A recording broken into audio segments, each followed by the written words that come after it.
and also TikTok. And you can join us again for Fox 5 News at 4. Portia is next. Thanks for joining this news conversation where we're also streaming on social media sites like TikTok, YouTube, and Facebook. So if you have any questions about the stories we're covering this afternoon, feel free to ask and weigh into this conversation. Let's get right to our first story here out of DeKalb County. We know that a shooting investigation is underway, and this all took place earlier today. A man is hospitalized this morning after that shooting outside of a gas station there. So emergency crews were dispatched to a reported shooting on Glenwood Road in Decatur. And at the scene, family members actually told us that the victim was a 32-year-old man, and he was shot in the knee and taken to a local hospital. Now, they said he was alive when he was taken to the hospital. A family member also told us, speaking off camera, that the shooting happened during what they described as a drug deal gone wrong. DeKalb County Police have not confirmed these details, and no information about the shooting has been released by law enforcement. So the reported circumstances we're discussing here come solely from the victim's family. Again, the victim's family saying that this person is 32 years old. It is unclear whether any suspects are in custody or what led up to this shooting. And Fox 5 has reached out to DeKalb County Police for information. We'll update you as soon as we confirm details on the shooting with them. And staying in DeKalb County, a man is facing charges after authorities say he opened fire during the Avondale Estates July 4th fireworks show. So city officials say they were forced to evacuate the Cobb Stadium on Saturday night due to this gunfire. Officers from the police department and also DeKalb County Police Department immediately rushed to the area. Authorities identified and arrested 39-year-old Tyler Ledette on your screen at his home on Berkeley Road without any further incidents, they say. Attendees could hear the gunfire while attending the fireworks show at Cobb Stadium. Viewer video shared with us showed loud popping noises and a large police presence on scene. And helicopters could be seen circling from above. So a scary situation for people who went to this fireworks show to celebrate July 4th. Many guests were shown rushing away from the area and viewer video. So one attendee said people heard fireworks, heard the fireworks show, and then heard the gunfire and just ran, not knowing if the gunfire was fireworks. Officials have not yet confirmed a motive for the gunfire or stated if any property was damaged during this incident. It also remains unclear if any additional suspects are tied to the weapons found on the property. And again, this is another story we're following here. We'll update you as soon as we learn more. And a sad update this morning on the search for a missing man in Lake Allatoona. Officials have recovered a body. So Bartow County Fire and Rescue crews recovered the body of 28-year-old Fidel Zhuang of Lilburn. Georgia Department of Natural Resources says game wardens rushed to the lake yesterday afternoon following reports of a possible drowning. They say the 28-year-old stepped off the back of a speedboat and never resurfaced. Game wardens located his body overnight in 60 feet of water, they say, using sonar equipment. And so, again, this is a very sad story here. We've been talking about it all morning, and we just received confirmation that a body was recovered in the search for this missing boater. That was 28-year-old Fidel Zhuang of Lilburn. And speaking of boating, let's talk about some of the incidents that we've seen over the weekend coming from state officials. So a series of boating accidents and emergencies kept crews busy all holiday weekend here across Georgia. And according to an updated DNR report, there were 4 drownings, 34 boating under the influence arrests, and 6 boating incidents over the holiday weekend. Now, 2 of those drownings happened on Lake Sinclair. On the Baldwin County side, emergency crews were called out early Saturday morning after witnesses heard a man screaming for help near the Steel Bridge. And using side scan sonar, game wardens found the body of 34-year-old David Hoyt Glass in about 9 feet of water. Authorities have not said how he ended up in distress before drowning. And then later Saturday evening, game wardens responded to Putnam Beach, where witnesses pulled a 14-year-old from the water. They gave him CPR until EMS arrived. The teen was airlifted to a hospital in Macon, but sadly he did not make it. Lake Lanier also saw multiple emergencies. On Friday, a woman was hurt when a 20-foot boat hit a large wake near Mountain View Park. And then later that night on Friday, game wardens rescued 2 people thrown in the water after a boat was struck by a massive wake near the Athens Boat Club following fireworks. Investigators say the wave crashed over the bow, damaging the boat and ejecting the victims. And then Saturday evening, a cabin cruiser lost power and collided with 3 boats as it attempted to dock at Margaritaville. So several incidents, again, we're talking about here in this story. Elsewhere across the state, a 16-year-old was injured in a personal watercraft crash on a lake in Union County. And on the Ocmulgee River in Pulaski County, a man and his grandfather were rescued after their boat struck an underwater rock, tearing the engine from the vessel. So again, we're continuing to follow this here from state authorities on just the several boating incidents that happened over the holiday weekend. Sadly, 4 people did die as a result of these incidents. Our time is 1:06 here on Fox Local. Let's talk about what Fox 5 is working on today and bring in our assignment manager, Tanya Mendoza. She has a look at the stories that you can see later today in our newscasts. Hey, Tanya, thanks so much for joining us. Hey, Jasmine, that's right. We're working on several stories today. All our reporters are assigned. And let's go ahead and start off with what Ray Yadena is doing. He is working on a story in Gainesville. A man is dead and another hurt after a shooting at a holiday concert in Gainesville over the weekend. Police say this happened in downtown Gainesville right after the first Friday concert ended. First responders rushed one shooting victim to Northeast Georgia Medical Center, where that person, they say, died from his injuries. They found another person who had been shot nearby. That person was taken to a local hospital and is expected to survive. The Gainesville Police Department has asked for the public's help in finding a suspect. Our Ray Yadena is working on the story, and he'll have an update from police a little later. Jasmine? Yes, and I'm looking forward to the update here. We talked about this over the weekend, too. It happened Friday night, like you said, but just curious to know what happened. This was supposed to be a fun day, and it just transitioned into a tragedy here. So can't wait to see what Ray gets on the story. This other story that we're also following happens to deal with some weather-related incidents that happened over the weekend. That's right. So, you know, last night there were really bad storms in some areas, and in Cobb County over near Six Flags, there was a weather-related incident, and that is what we have Annie Mapp working on. So basically, Six Flags tells us 4 guests were struck by a fallen tree near the park's entrance during the severe weather in the area. The guests were transported to a local hospital for further evaluation. Annie is trying to contact some of those victims, get an update on how they're doing. And we did get a little viewer video that was sent in of where the tree and the limbs had fallen. So we'll have that for you later as well. But Jasmine, by the way, the weather was pretty rough last night. I even had to detour my route into work this morning because of a tree down on Wildwood in the Morningside area. There's a video that I got this morning. So it's pretty crazy just to see, because, you know, when you're in your house, you see the, you know, you hear kind of like the rain coming in, see the wind blowing, but you really don't know how hazardous it could be outside on the streets. Jasmine? Absolutely, and I'm so glad that you're safe, Tanya, because that is pretty scary there. I actually have not seen anything like that in person since Hurricane Helene a couple of years ago in my hometown. But, you know, hopefully this weather gets better here. I don't know. I'm hearing that we will see some more storms, but, you know, hopefully they're lighter and they don't cause the downed trees. Right. Well, imagine being at Six Flags, planning your day to go have fun with your family, and that happened. That's just really, that's a bummer for those people who were out there. Right. Hopefully they're all okay. Makes you not want to go back to Six Flags.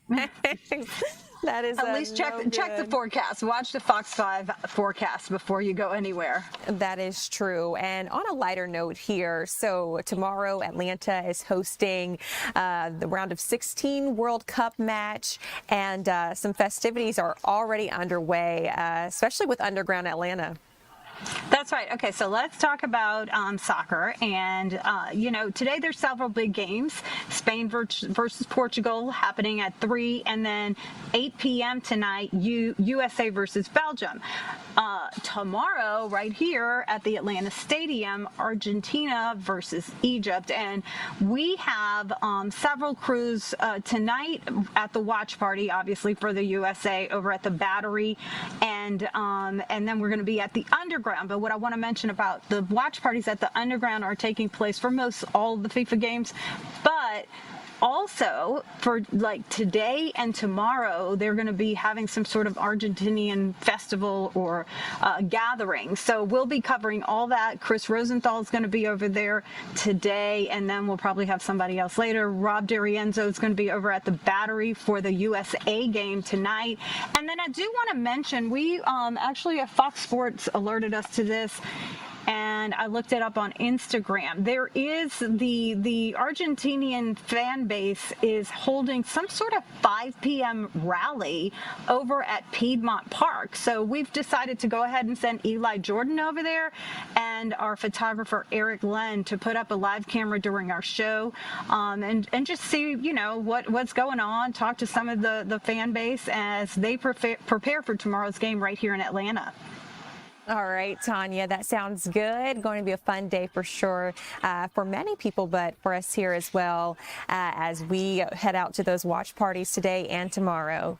Thanks, Tanya, so much for joining us to talk about what Fox 5 is working on today. Let's continue our conversation about the World Cup. So a major turn of events here in the World Cup for the U.S. men's team after FIFA lifted Flo Balogun's red card suspension. Fox's Ashley Dvorkin has more from Seattle, Washington. The top scorer for the U.S. has been cleared to play in the round of 16, but now there's an argument unfolding.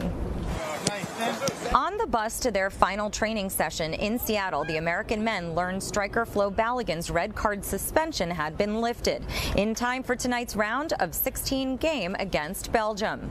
But now the Belgian Soccer Federation has been allowed to appeal that decision. We were punished enough against Bosnia-Herzegovina to play with 10 men, 30 minutes. Fox News confirms FIFA's judicial body suspended the one-game ban after President Trump called the organization's president asking for the red card to be reviewed. A member of FIFA's appeals committee will now hear the case, and a final decision could be made before kickoff. It's one thing to penalize somebody for the game, but how do you penalize them for a game that hasn't been played yet? Earlier this year, FIFA deferred bans for multiple international players ahead of their World Cup openers. But those decisions rarely happen during the tournament, and other coaches are pushing back. What about the next red card? Is there going to be some committee somewhere that is going to take that card away? Still, no matter who takes the pitch for the U.S., Seattle says it's ready to host its final match. It's the vibe, it's the feeling, it's the hope that we brought to the community. If the U.S. wins tonight, it will be the second team in the country's history to make the quarterfinals. In Seattle, Ashley Dvorkin, Fox News. All right, Ashley, thanks so much for giving us that update there. Let's talk about what else is happening today when it comes to the World Cup. So Portugal is taking on Spain at 3 today. This will be at the Dallas Stadium, and you can catch that match right here on Fox 5. The winner of this match will square off in the quarterfinals against the winner of the USA versus Belgium match. You just heard Fox's Ashley Dvorkin speaking of that. And speaking of Portugal, Cristiano Ronaldo has made a shocking announcement. The Portuguese soccer superstar told reporters that this will be his final World Cup. So his era is coming to an end, sadly. The 41-year-old has played in 6 World Cups already and is the first and only player to ever score in 6. That is pretty amazing. And if you want to stay up to date on all things World Cup, don't miss Match Day Atlanta. We'll bring you all the latest of what's going on and get you ready for tomorrow's match here in Atlanta. Atlanta will host its round of 16 match at noon, like we just said a little bit earlier. And heavily favored Argentina and Lionel Messi will battle it out against Egypt for a chance to make it to the quarterfinals. Of course, you can catch that match here on Fox 5 tomorrow, but Match Day Atlanta is tonight right after the U.S.-Belgium match at 10:30 p.m. Our time is 1:15. Let's go ahead and talk weather. We're going to bring in our Doug Evans. He has a look at your forecast. And Doug, I am just hoping that this rain will go away. Not going to go away today, Jasmine. In fact, it's starting to ramp up a little bit. Taking a look at Fox 5 Live Viper right now, we've got some storms that are popping up over here in West Cobb. That has bloomed from nothing to what you see right there. A pretty good downfall actually happening right now in the northwest portion of Cobb County, also in Bartow County. There's one that's starting to fire up as well. Same thing in Floyd, same thing up in the northwest corner, and that's kind of what we're expecting throughout the rest of the afternoon. They're scattered in nature. Where they happen, they could bring some heavy rainfall, also frequent lightning, also some damaging winds. This one, pretty good downpour right there. That should continue to bloom there, maybe even travel over toward the 575 area. So we're keeping a close eye on this in the Fox 5 Storm Center this afternoon. Right now, the temperatures hovering near 90 in a lot of places. 90 already in Edenton, also in Athens. 86 downtown, 85 in Canton, 83 in Noonan. It's 86 in Griffin, 82 down in LaGrange. The heat index is going to be right up there in the mid-90s, close to 100 today. So take care if you're out and about this afternoon. Drink lots of water, wear that light clothing, and take some breaks from the heat if you're able to. We've got this frontal system. It's slow moving. It's going to dip down into North Georgia this afternoon. We add the heat, the humidity, and everything else. That's going to help these storms to fire up. 60% chance for rain by 10 o'clock. We're holding on to a chance for a thunderstorm or two all the way into the 10 o'clock hour. We're going to be near 90 in a lot of locations today, well above 90 in others. I think all of us are going to expect some type of rainfall in here once this thing gets going. Let's take a look at the hour by hour. There's that frontal system. Out ahead of that, you'll see that we pop up these isolated showers again. Where they happen, they could be rather intense in nature with some heavy winds possible with these. It starts to die down a little bit as we get to midnight and then overnight, and then tomorrow heat and humidity is back and we fire up some more storms. Not going to be as widely scattered in nature as they are today. In fact, the rest of the week is kind of looking like July in Georgia, with isolated showers possible each and every day, about a 20% chance or so. But we're going to stay on the hot side with temperatures in the low 90s, and that means the heat index is going to be right there as well. So it is sweltering right now. Wednesday, we'll see that things start to die down even more. Here's your 7-day forecast then in detail for Tuesday's games here in Atlanta. A 30% chance for a thunderstorm in the afternoon. It's going to be hot. It's going to be humid. And then looking ahead for the week ahead, that's when we get into that summertime pattern of just a chance for an isolated storm or two in the afternoon hours. But we're running on the hot side. Seasonable temperatures in near 90. We're going to be running a little bit warmer than that. Going into the weekend, our overnight low temperatures will be in the mid-70s. Jasmine? All right, Doug, thanks so much for joining us live to talk about weather. You know, I'm loving the 90s, the temps in the 90s, but we just got to get through that rain. Absolutely. All right, You're a summertime person. Then. I am a true Georgia peach. I love the hot weather. I don't care how hot it is. I know that sounds crazy, but that's just how I am. Thanks, Doug. And guys, let's take a live look now at Truist Park, because many people will be out there today, and fans can actually get a perk today. So You can catch the Atlanta Braves for as little as $10 tonight as the team wraps up its series against the New York Mets at Truist Park. Now, the special ticket offer comes as the Braves continue their America 250 celebration. And in addition to the game, fans can enjoy patriotic pregame entertainment in the Battery Atlanta Plaza, where today's FIFA World Cup match will also be shown on big screen. So if you're a soccer fan as well, you can head over to the Battery and see some soccer on the big screens. Now, before today's game, Atlanta received some more good news as Chris Sale, Matt Olson, Ozzie Albies, Drake Baldwin, and Raciel Iglesias were selected to the MLB All-Star Game, which is so excellent. Congrats to them. The Braves are tied with the Los Angeles Dodgers and Philadelphia Phillies for the most All-Star selections in the National League. Our time is 1:20 here. We're back and have some more top stories for you. Getting into the entertainment headlines, Taylor Swift and Travis Kelce saying "I do," and Big Tigger announcing he's leaving the radio show. We'll be right back.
Welcome back to our news conversation here on Fox Local. I'm Jasmyn Cornell. Let's talk that big star-studded wedding that happened on Friday. The wedding that everyone's been talking about finally happened at the Madison Square Garden. Taylor Swift and Travis Kelce saying "I do" in front of a star-studded crowd of guests. Entertainment contributor Kiara M. joined our Paul Milliken to talk all about it. Let's take a listen. Yes, on Friday, July 3rd, Taylor Swift and Travis Kelce tied the knot finally. The wedding was held in New York City at Madison Square Gardens with 1,000 star-studded attendees and streets filled with Swifties who traveled from afar. During an interview, one lady said she drove all the way from Indianapolis just to be outside of the arena to know the exact moment when they said "I do." Now, while no official pictures have been released and it was a no cell phone ceremony, insiders are giving a few details today. One large detail is that Travis and Taylor revamped the entire arena. Attendees said that they felt like they were in a garden or a forest. I could have only imagined. And the seats, all of the seats in the arena were covered in white. Now, Paul, I don't know about you, but I wish I could have been a fly on the wall. Now, during the ceremony, Taylor walked down the aisle to the stage where they both read their personal handwritten vows from golden books that they had specially made. The vows lasted lasted 20 minutes each. And here is the thing that I love most about the wedding. It was officiated by E. Adam Sandler, who happens to be a friend of both Taylor and Travis Kelce. And so I know that he brought all of the funny and the comedy during that ceremony. Now, following the ceremony, Taylor's mom invited people to the reception area where there was a stage, and Paul McCartney performed alongside other A-listers. They said that the party went into wee hours of the morning, and all the food. I am a foodie, and they said that the food included an Italian cuisine, sushi, and lots of ashtrays. Now, they said inside of the arena, there were several different bars, and so people just partied everywhere, and this big arena was packed. We know Madison Square Garden is huge. They said that wedding was that massive and that big. Guests included Ed Sheeran, Selena Gomez, J-Lo, Sabrina Carpenter, Brad Pitt, Tom Hanks, Bradley Cooper, Dakota Johnson, and so many more. I don't know about you, Paul, but I can't wait to see the exclusive pictures. Oh, you know they're coming. I can't wait. And you know that food was good. Like, you can't have all those people together and not have good food, right? Right. I wouldn't have expected anything different. Not at all. So good to see you. And next time you and I, we're going to score an invite to that wedding. All right. The next big wedding. You and I are going. Yep. We're dancing all night. All right. Sounds good. I'll see you there. You can keep up with Kiera on social media. Follow her on Instagram at official Kiera M. All right. It would have been cool to be a fly on the wall at that wedding. Let's talk about this other big story here out of entertainment news. So Big Tigger, we're speaking of, is stepping away from the microphone to focus on his family, he says, following his arrest on domestic violence charges. This is all according to his Instagram. Darian Morgan, that is his real name, he released a statement confirming his decision to step away from his show to give his legal team room to work. So the full statement reads, quote, "For as long as I've been in this industry, my focus has always been to keep the spotlight on the culture and the incredible people I get to interview.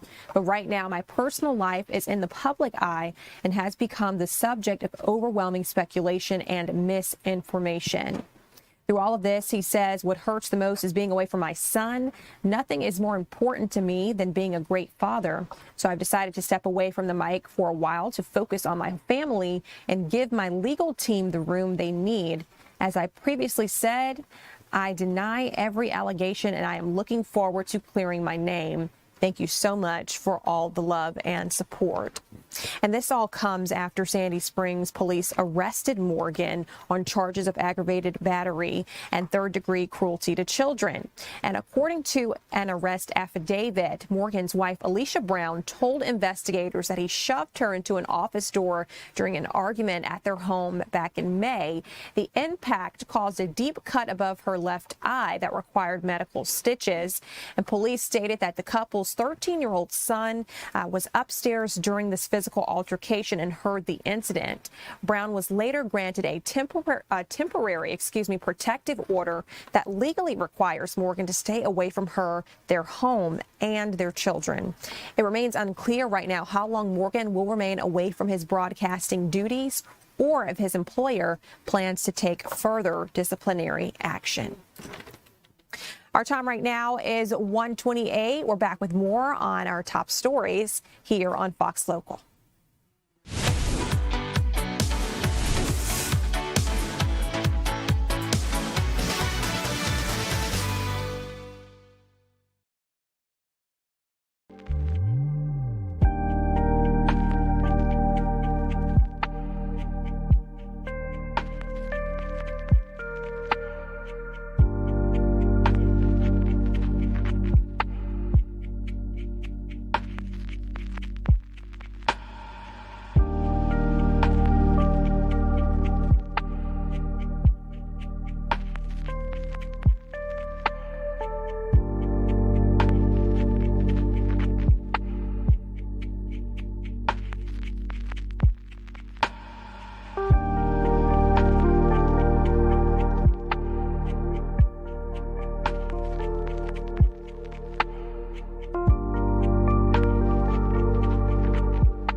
Welcome back. Let's get into some of our top local stories here this afternoon.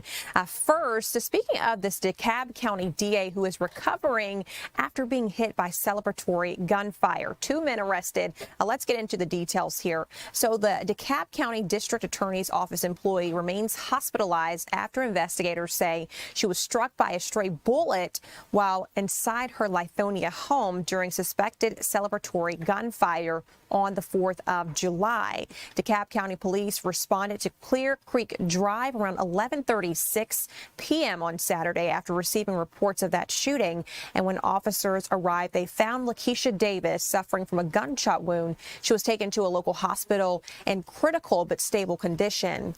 Investigators believe Davis was inside her home when a bullet was fired from outside during what police described, again, a celebratory gunfire.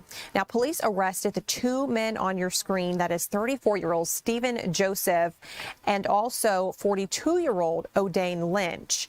Joseph is charged with aggravated assault and first-degree criminal damage to property, while the second suspect, O'Dane Lynch, was charged with reckless conduct and discharging a firearm near a public highway or street. So on Monday, so today, DeKalb County District Attorney Sherry Boston confirmed that Davis is a member of her office and said she has asked the Prosecuting Attorneys Council of Georgia to appoint a conflict prosecutor to handle the case. Boston thanked the DeKalb County Police Department for its investigation and the quick arrest. This investigation remains ongoing. This is a story we'll be following and we'll update you on. 3 people are recovering today after an argument escalated into gunfire. This happened early yesterday morning in northwest Atlanta. Atlanta police officers responded to Joseph E. Lowery Boulevard around 2:36 in the morning yesterday for reports of a person shot. And when they got to the scene, they discovered 3 victims with gunshot wounds. 1 person was shot in the upper abdomen, another in the right hand and right thigh, the 3rd person in the left calf. Medics took all 3 victims to a local hospital while they were reportedly alert, conscious, and breathing. Officers have not yet confirmed the identities or current medical conditions of the 3 people who were hospitalized. Investigators have also not stated if any suspects have been identified or if anyone is currently in custody. Again, this shooting happened yesterday in northwest Atlanta. 3 people injured, but they are expected to survive. And a crazy story here. A plane was hit by a firework as it was landing at Chicago's Midway International Airport on Saturday night. That plane was coming from the city of Atlanta. The Delta plane was traveling again from Atlanta and landing in Chicago around 8:38 p.m. when it made contact with the firework. This is according to a Delta spokesperson. The spokesperson says the flight safely landed and taxied to the gate. The crew reported that the firework had hit the plane and the incident is under evaluation. Delta says it was unclear where the firework came from or if any damage was sustained. That plane had taken off again from our area with 52 passengers and 6 crew members, and it did land safely local time on Saturday with no injuries on board. Mechanics inspected the plane yesterday and found no structural damage. This is according to the Associated Press, and federal officials have not yet confirmed if additional airplanes were struck by illegal holiday fireworks. It also remains unclear who launched the fireworks or if Chicago police have identified any suspects. And speaking of the holiday, so earlier we talked about the boating incidents that happened over the weekend. Georgia state law enforcement officers have released information on road deaths and DUIs. So they arrested hundreds of suspected impaired drivers and reported 10 traffic deaths as 4th of July holiday travel enforcement continued across the state this weekend. The Georgia Department of Public Safety released updated enforcement numbers yesterday, showing 372 DUI arrests, which is up from 324 reported earlier yesterday. Troopers and officers also issued 623 distracted driving citations, 872 seatbelt citations, and the agency also reported that 10 people were killed on Georgia roadways during the holiday travel period. Officials say they remain focused on keeping travelers safe, with troopers conducting high visibility patrols on highways across the state. And of course, officials are reminding you to drive sober, put away distractions, wear a seatbelt, and obey speed limits to help prevent additional crashes and keep everyone safe.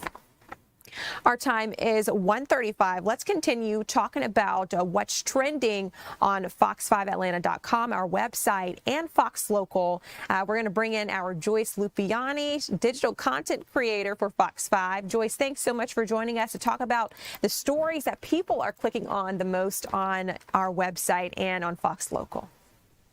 Hi, Jasmine. If you've got frozen blueberries from Publix in your freezer right now, you need to check them.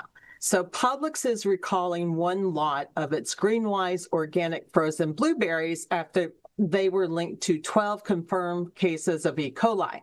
So even if you're not sure you have the recalled ones, Publix says it's probably best to just throw away any Greenwise frozen blueberries. And these are the blueberries that were purchased like on or before July the 3rd.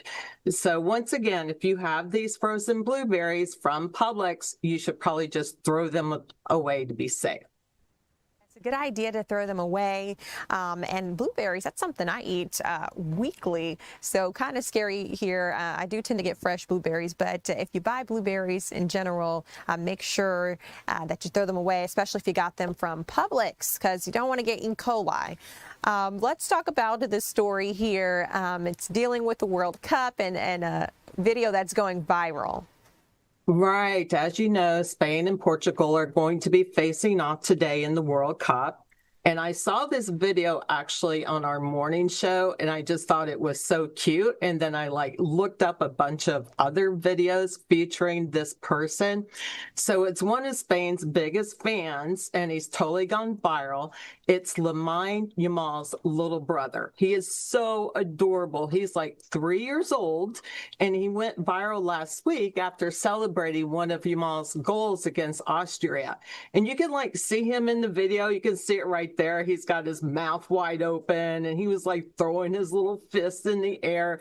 Super, super cute. So, I'm sure there's going to be fans watching later today to see if he has more adorable reactions. It definitely adds to it when you have something like this going on, in my opinion. He is so cute. He is so into the game. It looks like he knows what's happening. Hey, Joyce, he could be a future World Cup soccer player. He might be. He's just so cute, though. I love him. Moving on, our next story is about Pringles and hot dog buns. So Pringles is combining some of their favorite chip flavors with hot dog buns, which I think is a brilliant idea. And the new hot dog buns, which they're calling pop dog buns, are going to be sour cream and onion, barbecue, and honey mustard flavors. And you'll basically have 2 chances to get these. The first chance is July 8th. And then, of course, National Hot Dog Day, which is on July 15th, and one of my favorite days. They're free with the purchase of Pringles 3-pack, while supplies last. And, of course, you got to go to their website and sign up for, to find out when and where you can get them. But we have all that information on our website. And would you eat one of these, Jasmine? How do you feel about hot dogs?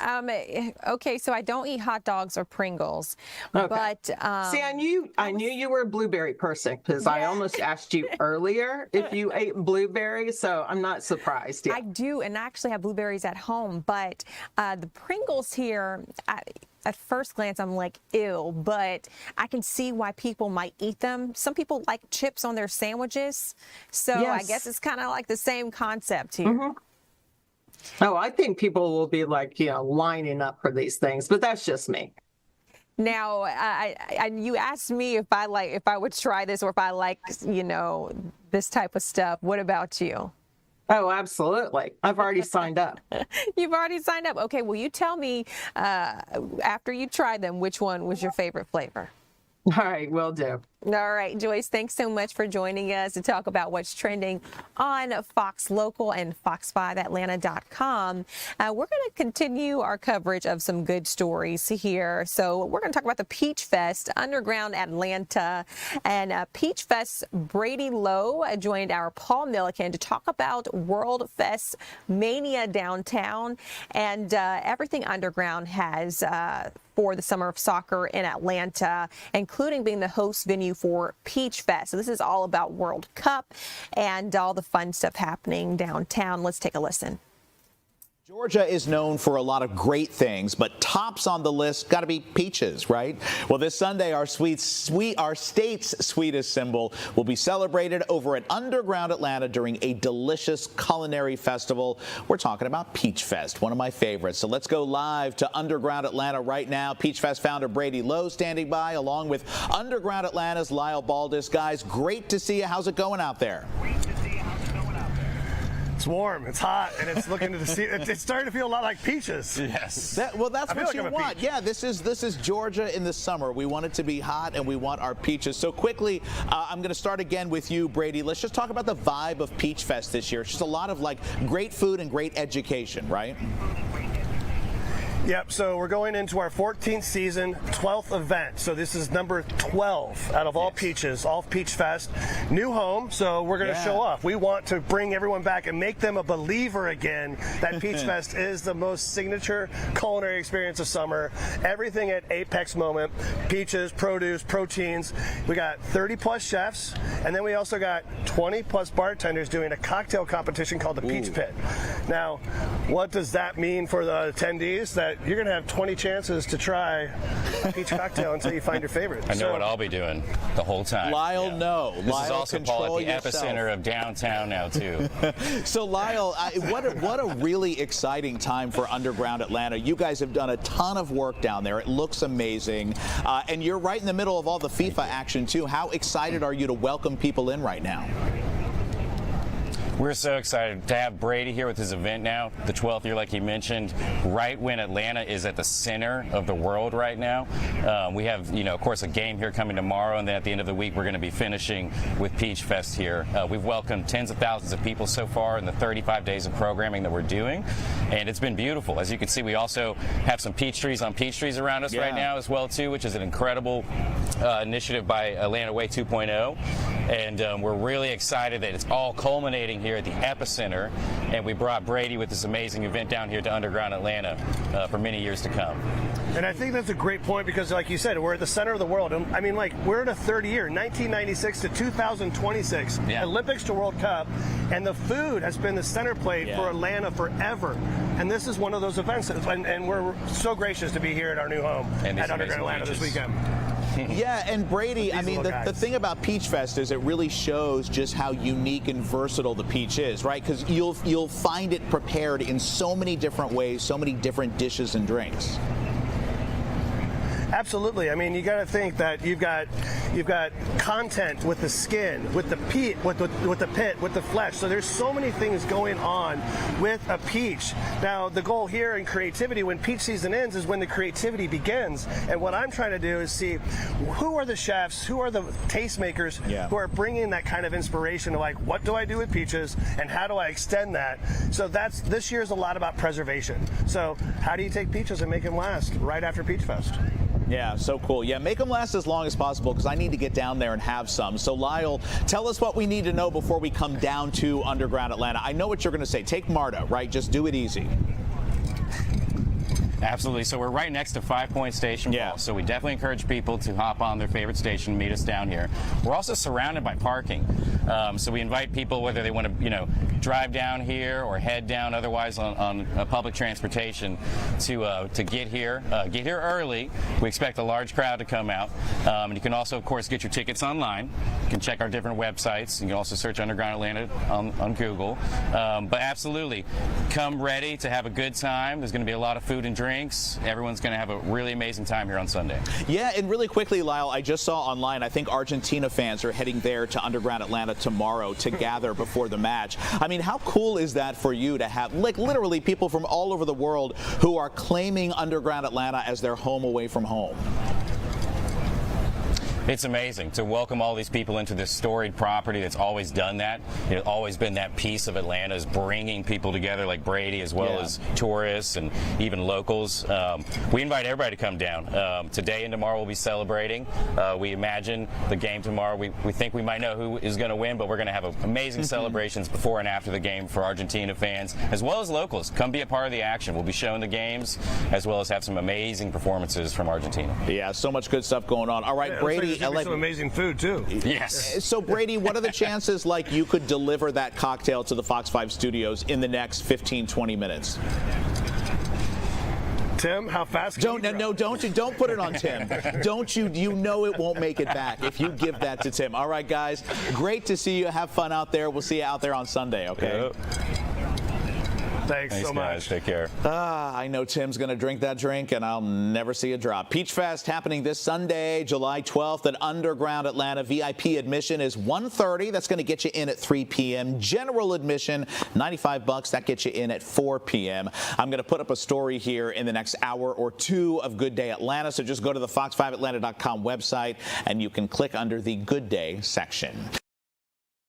All right. Thanks, Paul, for giving us a little taste of Peach Fest. Our time right now is 1:46. When we return here on Fox Local, we'll talk about some health news, a local blood donation center asking for help. We'll be right back.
Blood supplies are running dangerously low, and local donation centers say they need your help to meet demand. Our Eli Jordan is in Dunwoody at a Life South Blood Center's location with more on how you can help. That's right. I'm at the Dunwoody Life South location, their hub for the Atlanta regional area, and they are in need of blood. You know, you can save 3 lives with 1 unit of blood. But right now, I am with Tioni Osborne, who's the regional manager here at the Life South in Dunwoody. Thanks for joining us today. Thank you. Tell me about the need for blood. I mean, you guys are kind of desperate, right? Yeah, we are desperate for blood right now. We have very low inventory currently. A big portion of our blood supply actually comes from high school students, 20% to be exact. And so during the summertime, a lot of families are on vacation, and the students like everything's just been put on the back burner. Yep. And so we just need everyone who can come in to help us get that blood supply that we truly need. And you guys supplied to WellStar and Children's Healthcare of Atlanta. That's a big patient population right there. It is. They take a lot of it. And we also need platelets. Our platelets have a shelf life for 5 to 7 days, and that helps cancer patients. And our red blood cells have a shelf life for 42 days. So when you come in, it's definitely needed. I don't even think they're sitting on the shelf that long, because once it's in and it's tested, it's going out to the patients in need. We got trauma patients, we got cancer patients that are in chemo that need their white blood cells brought back up, and then sickle cell patients, and just so many people out there in need of blood. Yes. And I think it's great that, you know, one unit can save up to 3 lives. Yes, that is correct. I mean, you could be a lifesaver with all this, I mean, and not even really know it. And so tell me, how long does it take to give blood? When you come in from start to finish, maybe 30 minutes, you do have to come in, you have to get registered, and then you do a small questionnaire, about 44 questions. And we also do a small physical just to make sure that you're healthy and feeling okay to do the blood donation. And fastest time is 3 minutes, but 8 to 10 minutes is the average for blood donating. So all in total, for 30 minutes, maybe 45 if we're busy. Gotcha. And then also too, you get a nice little snack and some juice You get afterwards. snacks, you get drinks. We currently have T-shirts as well as the $25 promotion going on that ends on tomorrow. And if you donate platelets or double reds as well as plasma, you get a $40 electronic gift card. Now, if I want to give blood, what's your website? I mean, do you go to the website to find out where the drives are? Yes, you can. You can go on our website and you can put in your zip code, and it'll actually give you the location closest to you. And you guys are taking blood every day, aren't you? We're open every day besides Thanksgiving and Christmas, just as much as the patients are needed.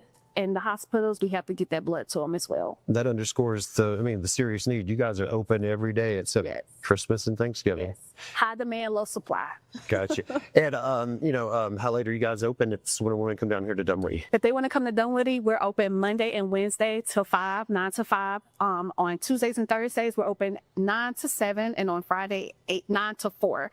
Saturday and Sunday, we're open till 4. We can get all that information. What's your website real quick? Yes, www.lightstop.org, and you can get all the information on there. Awesome. Gianni Osborne, thank you so much, and get some blood donation going on. Thank you. Appreciate it. And that's what's happening here, guys. They need your blood. Come on down, donate. It'll be quick and easy. You can donate every 56 days. Back to you guys. All right, Eli, thanks. And with summer in full swing, thousands of people are enjoying Georgia's lakes and waterways, but several recent boating tragedies we told you about earlier are a sobering reminder that serious accidents can happen in an instant. So to discuss some simple boating safety tips that can keep you and your loved ones safe this summer is Dr. Neil Winnower with Emory. Okay, so what issues relating to boating accidents are particularly challenging compared to, let's say, other types of injuries? Well, when you have a trauma in the water, there's a worry about drowning, hypothermia, and other objects like moving propellers. And then also, first responding is difficult. It's just harder to respond, so rescue is delayed as well. So those are all the things that make it more difficult than when people are injured on land, like in an automobile accident. Let's get to nuts and bolts stuff here. Licensing requirements for recreational boats, is that something that's in place? No, it's not national. It's up to each individual state. Like, for example, in Georgia, you have to take a boating safety course, but it's left to the individual in some other states whether or not they want to do that. So when you compare that to, let's say, operating a plane, having a pilot's license, or an automobile, a driver's license, the requirements for boating are less stringent. And like I said, it's up to each individual state to decide what the requirements are. I mean, when you think about it, that's interesting, because that's a lot of responsibility that you may or may not really know what you're doing there. 100%, Wow. and that's why we're discussing it, because in some states you can get the keys and just go right out onto the lake. Gosh, so that you wouldn't even know like the rules of the water, because there's certain things in place. I mean, that is. The Coast Guard says most of the accidents that occur, at least 3/4 of them, are in operators who were not trained in safety things. Because a lot of this will be common sense, but you need to hear it and you need to practice it. Okay, so let's get into that then. Quick tips that can keep folks safe on the water, Dr. Winter. One of the biggest things is life jackets. Everyone should be wearing a life jacket. Drowning victims did not expect to be in the water, so you shouldn't not wear it and say, oh, I can always put it on. Wear it, and because you never know what can happen. Abstain from alcohol. There should be one person who is a designated operator, and because alcohol can affect your balance on the boat, it can certainly affect your reaction time, and it can affect your judgment. So there's no reason why people should be operating such a, and these boats have a lot of horsepower, the high horsepower, so you should not be operating this while impaired. And then the next is weather. Everyone should have marine radio and be really out there, because weather can change on the water in an instant, and you should never feel that you can outrun a storm. If you hear that there's bad or inclement weather and it's changing, you need to get back on shore. Other things, situational awareness. Know your surroundings. Some good tips there from Dr. Neil Winnower with Emory. Again, be sure to stay safe, remain vigilant when you're out on the state's waterways. Our time is 1:56. Our news continues at 2 with our Ariel Onstad.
Welcome in, everyone. I'm Ariel Onstadt. Thanks so much for being live with us here on your Monday afternoon. It is great to see you here within the 2 o'clock hour. We've got a lot of news to get to. We're going to catch up on the latest over the 4th of July weekend. What happened over Independence Day? We're following some big stories in that regard.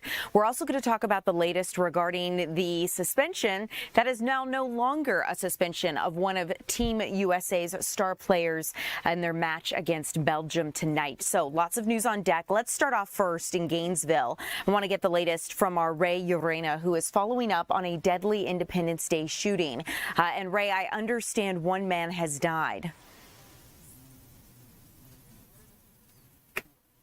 Talking to Gainesville police just a little bit ago in the last 30 minutes or so, and they have now identified that victim as 17-year-old Jasmyn Fajardo of Gainesville. They say that he was shot and killed in a shooting that happened just a little bit over here. I'm going to step off over here, but it's a little bit to our right. It's a crosswalk down that way here at the Midland Greenery, and this is right after, on Friday, the first Friday events that Gainesville puts on. They say that this is normally held over at the Gainesville Square, just a couple blocks away, but they say for the 4th of July, for Independence Day, they decided to move it here because they had fireworks, they had live music, they had food trucks, so they brought it here just so more people could be fit in. But after that, police say that's when an apparent altercation happened, and that resulted into gunfire. Now, police have identified Fajardo as the 17-year-old who was shot. He was taken to the hospital where he died. There was also another person who police say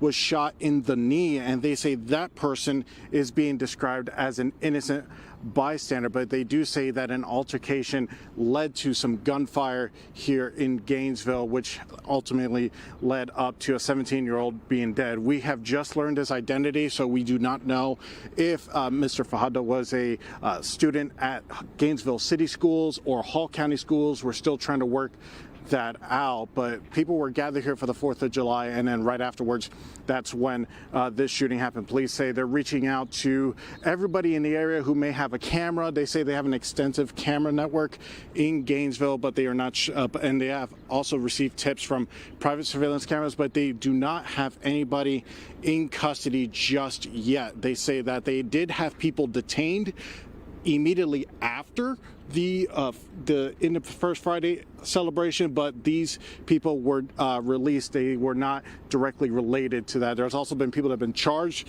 in the first Friday, but again, they were not related to the shooting. And we just finished talking to Captain Kevin Holbrook of the Gainesville Police Department, and he put out this plea to everybody that's watching this for some more information. Take a listen. We are hoping that someone will see this, someone will come forward. We know that there's information out there, and we need that information. Unfortunately, at this time, there's individuals who are not willing to cooperate with law enforcement on the case. However, we have a 17-year-old who cannot speak for himself. We want to bring justice to that family, so we're hoping that somebody can come forward and speak for Jasmyn and be able to bring these shooters into custody. And again, that victim is 17-year-old Jasmyn Fajardo of Gainesville. And like you just heard police say, if you have any information that may lead on to a shooter or a suspect in this case, please give them a call. Ariel? I'm curious, for those people who are unfamiliar with the Gainesville area, you're in this green space, so it looks like it's a park, a place where people would come to gather, spend time with their friends and family, especially for the Independence Day holiday. So I can imagine that when this happened, someone might have seen something, and that's why police are asking people to come forward. Yeah, Ariel, this is kind of like, I'm going to have photojournalist Jim Zorn just take you a bit that way. So this kind of gives like a little bit of Atlanta Beltline sort of feel. If you're here for Gainesville, there's a lot of new apartment buildings. We're just off Jesse Jewell Parkway, so we're kind of in the heart of it. But there is a pedestrian bike and walk path here. And police did say that there were thousands of people that were out here when this shooting occurred just near this. So they are hoping that anybody can help bring justice to this family that's been hurt and suffered an unimaginable loss while they were trying to celebrate the Independence Day and the 4th of July last Friday. For bringing this story to our attention. I know you're going to work to gather some more information, and we'll see you again this evening with anything new that you might have gotten. In the meantime, Gainesville police asking for anyone with information to come forward. So Ray Urena, thanks so much for joining us. As we continue, you guys, let's talk about some other things that unfolded over the 4th of July celebrations this past weekend. We understand that a man has been arrested after gunfire erupted near the Avalon. That is one story we're following, as well as this one. I want to talk about this because a DeKalb District Attorney's Office employee has been critically hurt by celebratory gunfire. She is in the hospital facing a long road to recovery. Investigators say she was actually struck by a stray bullet while inside of her home in Lithonia during the 4th of July. They believe celebratory gunfire is what ultimately hurt her. Police responded to the 7500 block of Clear Creek Drive around 11:30 Saturday. They had gotten reports of a shooting, and when police arrived, they found her inside of her home. Her name is Lakeisha Davis. They rushed her to a nearby hospital, and they believe she was inside of her home when a bullet from outside during celebratory gunfire pierced her home and then ultimately hurt her. So this is just a really tragic situation. Police have arrested a 34-year-old man, Stephen Joseph. He's now facing aggravated assault charges as well as first-degree criminal damage to property. A second suspect is 42-year-old O'Dane Lynch. He was charged with reckless conduct and discharging a firearm near a public highway or street. Ultimately, they are working to investigate this case. What goes up must come down, and that is exactly what happened here why that officials say do not celebrate with gunfire because of that simple rule. Now, the DeKalb County District Attorney Sherry Boston has confirmed Davis is a member of her office and as a result is asking the Prosecuting Attorneys Council of Georgia to appoint a conflict prosecutor to handle this case, given the fact that we do not have, given the fact that it would be a conflict of interest if her organization, her office, were to handle this case. So we will keep you updated as we get more information on Davis's recovery as this case continues to move forward, and how the Attorney's Council of Georgia may appoint an attorney to handle it in lieu of the DeKalb District Attorney's Office. So we will keep you updated as we get any new information. In the meantime, let's talk about this. More celebratory gunfire that just is, it's an unfortunate situation because a man has been arrested after gunfire erupted near the Avondale Estates fireworks show. People were enjoying a lovely time. They were listening to the fireworks. They were in the green space when suddenly they thought they heard what sounded like gunshots. They're trying to figure it out. Is it gunshots? Is it fireworks? And then they realized what it was, and many people started to flee the park. Ultimately, this man was arrested, 39-year-old Tyler Ledette, and officers converged on a home in the 1200 block of Berkeley Road after hearing those gunshots near Cobb Stadium. After searching his backyard, they found multiple shell casings and 2 handguns. But this is something that he's now facing multiple charges because of firing the celebratory shots. Law enforcement officers actually heard that gunfire coming from a home and were able to rush nearby to be able to find out where it was coming from and get him arrested. They say that they're going to continue to keep us updated as they get any new information. He is facing charges of reckless conduct and possession of a firearm by a convicted felon. I'd like to let you take a listen to what some of the people who were in the Avondale Estates area just enjoying the fireworks show described during this time. Like pow, pow, pow, and at first I was just like, it sounds like gunshots, but I didn't see nobody else moving. Pow, pow, pow again. And as we're running, I hear more gunshots. People jumping over fences and everything. Thousands of people out there. Those bullets got to eventually come down, not only land on whoever, but it's very dangerous. Like, everybody started yelling. Then my daughter, she started yelling like real loud after that. Like, that did it for her. I don't think she's going to get another 4th of July event after that situation because of the trauma. Yeah. So we'll keep you updated as we get anything new as this case progresses forward. But as you heard from witnesses there, scary situation. They were trying to enjoy the fireworks, trying to figure out whether it was fireworks or gunfire that they were hearing. Ultimately turned out to be gunfire, and that man was arrested. Let's talk about this latest situation because we saw a lot of severe weather over the Independence Day holiday weekend. And we understand that this is one of the many incidents that unfolded, certainly one of the more serious ones. 4 people were struck by a fallen tree near Six Flags over Georgia. This is really crazy. It happened near the entrance at Six Flags over Georgia, and they were rushed. 4 theme park guests had to be rushed to a hospital nearby after the severe weather. Now, theme park medical staff and local emergency medical services responded to the entrance of Six Flags over Georgia. Severe weather rolling through the area apparently caused a tree to fall, striking 4 people who were on the property. First responders were able to treat them before they went to the hospital for further evaluation. That area was under a severe thunderstorm warning until 7:15 on Sunday. We don't know yet how those people are still doing. You can see the video we were sent by a viewer of the situation. We're also not sure how much structural damage happened to the Six Flags over Georgia gates. We will keep you updated as we get any new information about those damages and how things are looking. Another big development I want to let you guys know about is that we're learning a little bit more about the case facing radio host Big Tigger. He is now leaving his radio show here in Atlanta, V103. He ultimately said he's stepping away after his arrest in a domestic dispute case. Police had jailed him on multiple charges, including child cruelty, after an alleged altercation at his Sandy Springs home. He issued a public statement strongly denying all accusations and vowing to clear his name through the legal system. It has been an ongoing saga, if you will, between Big Tigger and his estranged wife, Alicia Brown. And drama has continued as well with his VO103 co-host, who has now also filed a federal court case for defamation against Big Tigger's wife. So we'll continue to keep you updated as we get new information on this case, but the latest update is that he is now stepping away from his radio show after his arrest. Let's talk about this story unfolding in Paulding County. We're getting new information about a man who is now in jail facing multiple counts of child sexual exploitation. Fox 5's Kevin Stewart has been looking into this throughout the morning and joins us live from the Paulding County Jail. Kevin, I understand the suspect is being held there. What are you learning?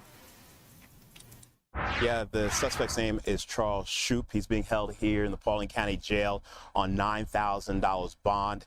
This is a really troubling case. This all started out with a GBI tip that reached here to the Paulding County Sheriff's Department. Their unit began investigating. They got a warrant, went to the suspect's home, and they say they searched his electronic devices, including his tablet, and found more than 110 images of children. Really disturbing stuff, and they say they believe, according to investigators, that he was sending and receiving these images. And when they kept looking into this further, when they started going through the house, they realized there were children inside that home. And according to the investigators, they say those children are ballpark around the same age of the children that were found on these images. Not the children themselves, the family members or alleged family members, but of the children. These are similar age children. Here's what the sheriff's office had to say about all of this. The complexity of the work that the detectives have to do, obviously as disgusting as it is, but to make sure everybody deserves their day, but to make sure that it is all true, our detectives have to sit down and look through these images. And I couldn't think of anything more heinous that somebody can do, obviously to the children, but the people that are going to have to look through it and determine this is wrong. And in order to make sure that all the evidence is there, because at the end of the day, somebody that's doing this type of activity, it could be my neighbor, your neighbor, they do not deserve to be away from the walls in the building that are behind us. We have people upstairs that this is their sole responsibility is to track down these people that are doing these crimes. So whether you're here or you're in a different county or a different state, all these agencies, the internet is connected. So if you're in Kansas doing it and it's going to lead us back to here, we're going to find you. And the incredible work of the GBI getting this tip within a matter of hours, the ball was rolling and this guy was off the street. Yeah, that GBI tip certainly working very well here. They work hand in hand. And I want to clarify something that I said. I said that possibly family members, we do not know that. They don't want to say if there was any type of relationship with the suspect, with the children in the home. But yes, the pictures of the children and the children who are in the home, they all ballpark around the same age. Ariel? Kevin, horrible story to have to report. Hearing the investigator talk a little bit about this with the Paulding County Sheriff's Office about what the detectives have to look at and what they have to go through in order to put this case together, and the level of complexity, I can only imagine. And the idea as well that there was a tip that ultimately came through that allowed the sheriff's office to even figure out about this in the first place. Commendable to whoever put that tip out. Yeah, you know, this is something that law enforcement agencies across the state have these type of child predator and sex crime units that spend a lot of time on this, and they work very well with the GBI. Right now, Shoup is facing 4 counts of sexual exploitation of children, but because of the number of images that investigators say they found, it is possible and very likely that there are more charges. Ariel? Kevin, thanks for your hard work putting this story together. I know you're going to work to get more information, and we'll see you again this evening if you're able to gather anything new. And of course, for those who are just joining us or who want to know more about this story, if you're just joining us here on Fox Local, Kevin will be live again later this evening with more on this case. So Kevin, thank you so much. As we continue here at 2 o'clock, you guys, let's continue to talk about the latest updates from the holiday weekend. It was America's 250th birthday, so things got a little rowdy. We're learning a little bit more about DUI arrests, which are continuing to climb. We're also learning more about deaths that happened on Georgia's roads. Ultimately, 10 people have died over the holiday weekend, and at least 372 people, nearly 400 people have been arrested, suspected of being impaired, driving under the influence. Georgia state troopers say this was during the holiday enforcement period, and they say that they're going to continue to investigate this. But 372 DUI arrests is really up since last year.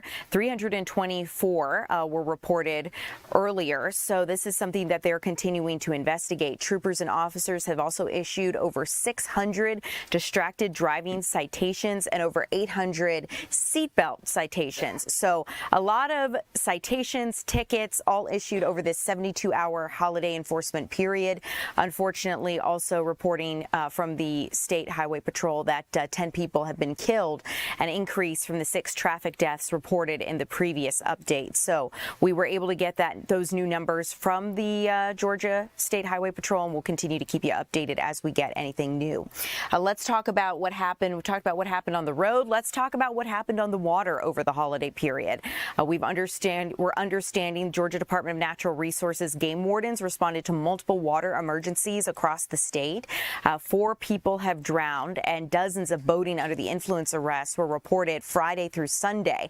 According to the DNR's final holiday weekend report, game wardens recorded 4 drownings, 34 boating under the influence arrests, 6 boating incidents, and 3 injuries during this period, running from July 3rd through July 5th.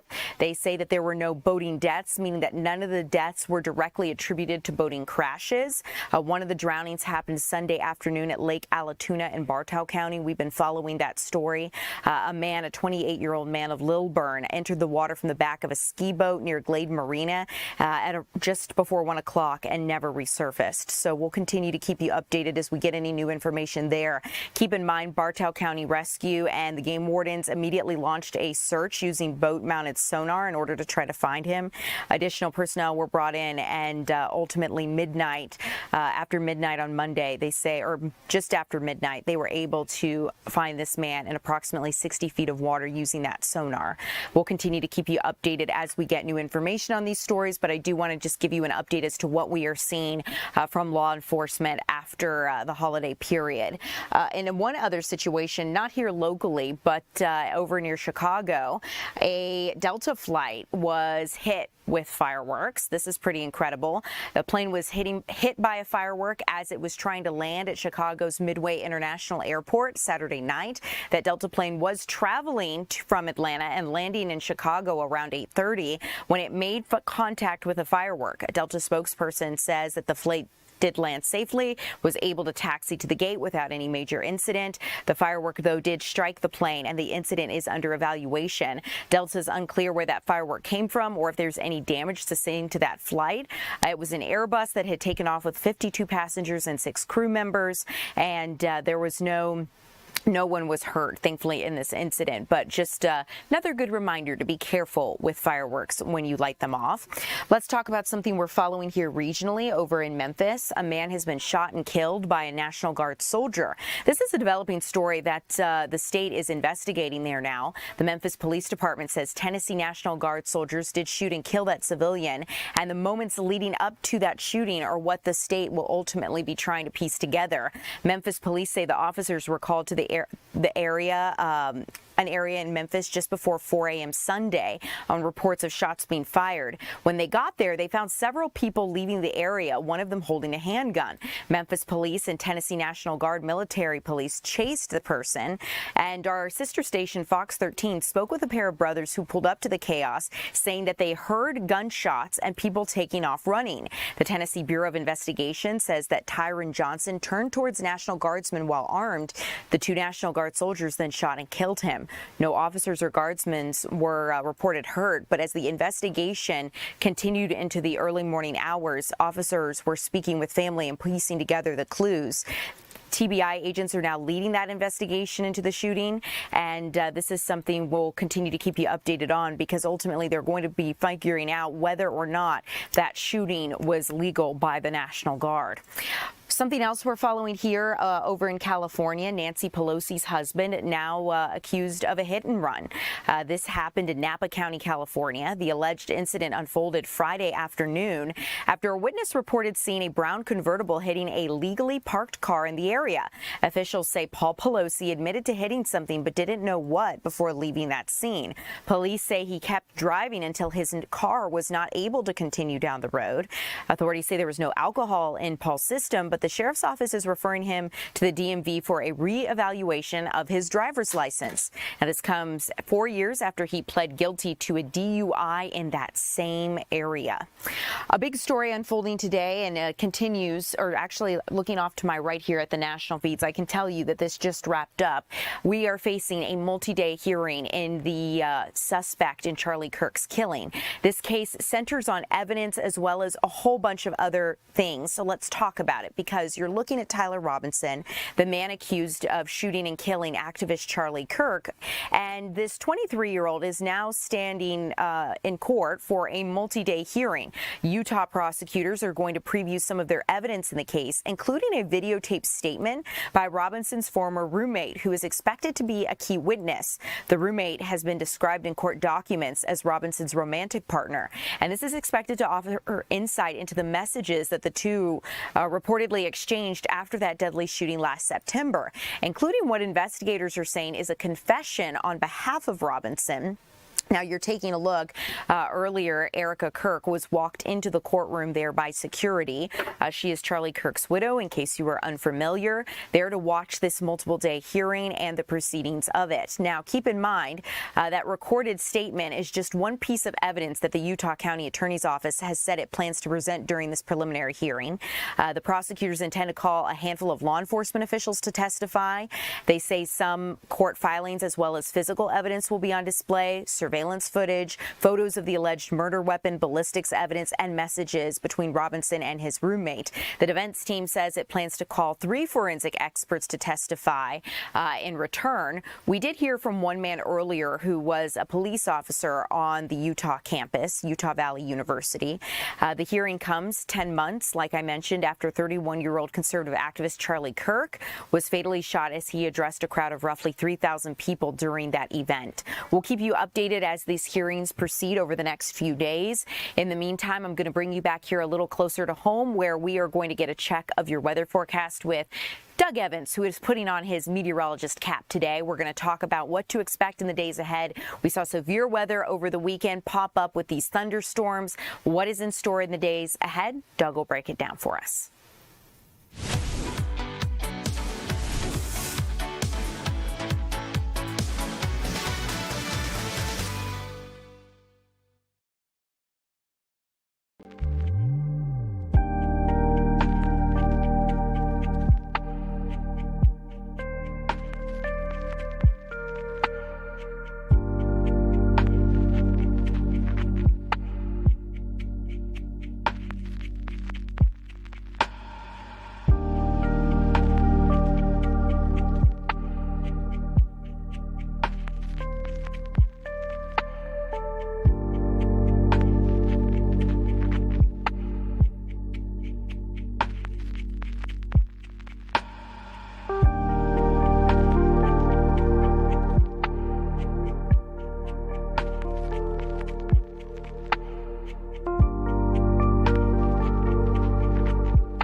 Welcome in, everyone. I'm Ariel Onstadt. Thanks so much for being with us live here at 2 o'clock. Let's talk about our weather forecast for the next couple of days as you take a live look outside of Lake Lanier. Wow, clouds looking fluffy, blue skies, quite a difference from some of the weather that we saw later Saturday and Sunday. Meteorologist Doug Evans standing by. Doug, putting on the meteorology cap today. That's right, taking off the reporter cap for a second. I know you'll be back to it, but what are we looking at in the days and weeks ahead? Those storms over the weekend were pretty nasty. They were pretty nasty, especially last night's storms with all the thunderstorm warnings around Hartsfield that caused the ground stops there and some delays in the flights. Can't rule out the possibility of seeing a severe storm this afternoon with all that's going on. We've got an atmosphere that is juiced by heat and humidity, and then we've got this frontal system that's dipping down out of into North Georgia this afternoon, and all of that combined is just kind of the recipe for the possibility of scattered storms. Some of them could be severe. Certainly looking at some storms right now, not severe in nature necessarily, but pretty heavy downpour here to the east of Woodstock. This was over 575 and 92 just about 20 minutes ago, and that thing was really pouring a lot of rain, and so that continues now. Over there at Ackworth, you see just to the south of Lake Allatoona, that storm also producing some heavy downpours. There's Smyrna, and also this one was over Dobbins just a short while ago. It's starting to fizzle. There's that Ackworth storm touching parts of Allatoona. So we had that nice live shot there of Lake Lanier with all the puffy clouds that Ariel was talking about. A little bit different situation over Allatoona and parts of it this afternoon. Then up in the northwest corner of the state, we've got this storm that's producing some lightning strikes, 3 lightning strikes so far associated with that. And that's just kind of what we're going to see all afternoon as we proceed with this heat and this humidity. And these storms are going to be more scattered in nature, so a better chance of seeing one tonight than maybe in the week ahead as these storms become more isolated. We get into the garden variety summer pattern that we're all used to for July in Georgia. Right now, a lot of us in the 90s now. Edenton, Covington, Athens. We're 88 degrees in Atlanta, 86 down in Griffin and Noonan and LaGrange, Thomason, also 86 up in Dalton. We're heading to a high temperature near 90 today. The heat index already up there. Take a look. Covington, Edenton at 100 already. 95 in downtown Atlanta. So it's soupy out there. It's hot and it's humid. So please take the precautions that you know to protect your health this afternoon. There's that frontal system that I was talking about. We've got this southwesterly flow adding that moisture to our heat, and that's just helping to fire up these storms. If you're out and about today, you can expect between 3 and 7 the greater chance for running into an isolated shower or thunderstorm, but they're going to linger through about the 10 o'clock hour. So even around 10 o'clock, can't rule out some rainfall. So just be careful as you're out and about. Looking at the hour by hour forecast, there comes that frontal system. And as we look at it, then the storms start to really pop up. These are more scattered in nature. I think going forward into Tuesday, Wednesday, Thursday, we're going to see these become more isolated in nature. That's your typical heat and humidity driven storms that pop up in the afternoon and then disappear after nightfall. So then our 7-day forecast then in detail for the matches that are here in Atlanta on Tuesday, hot and humid. And there's that summertime pattern that we're going to fall into with temperatures that are just above our seasonal average of 90 degrees. But we have a chance for rain each and every day. Starting to look a lot like July, although the start of July, Ariel, looked a lot like June around here, did it not? It really did, Doug. It's kind of funny that we finally settled into the pattern in Georgia we all know so well. You know, a little heat builds, and then the atmosphere gets all aggravated, and then it rains, and back and forth we go. For a while there, it was kind of like, are we going to have an atypical Georgia summer? What's going on? Well, listen, you know, this is summer in the South. I think most of us live here for winter in the South. I don't mind those winters where we have a 70-degree Christmas day. So if we have to deal with a little heat and humidity in the summertime, yeah, go for it. I feel you, Doug. You know, get something cool to eat, cool yourself off, and just enjoy. I appreciate you, Doug. I know we'll see you again here at 3. Thanks so much. As we continue, guys, we'll let Doug get back to it. Let's talk about some international news that we are following here in the Fox 5 Atlanta newsroom. Over in Ukraine, we're understanding that Russia is mounting a huge offensive. Ultimately, this is happening as President Trump is set to meet with NATO and speak to Turkey this week. I believe he's leaving for Turkey today, and I'm going to confirm that for you guys because I did see a change to his schedule earlier, but he was originally scheduled to depart for Turkey later today. Now, keep in mind, in Ukraine, at least 20 people are dead after a Russian attack decimated residential buildings in Kiev. This onslaught is renewing Ukrainian President Volodymyr Zelensky's push for more help with his country's air defense systems. We saw relentless waves of Russian missile and drone strikes overnight, and many were wounded as emergency workers are continuing to search for survivors. A Russian attack also killed 31 people on Thursday. The war is dragging on, and attempts at peace have largely been abandoned. The bloodshed has reignited pleas from Ukraine's president for more support from the West. Take a listen.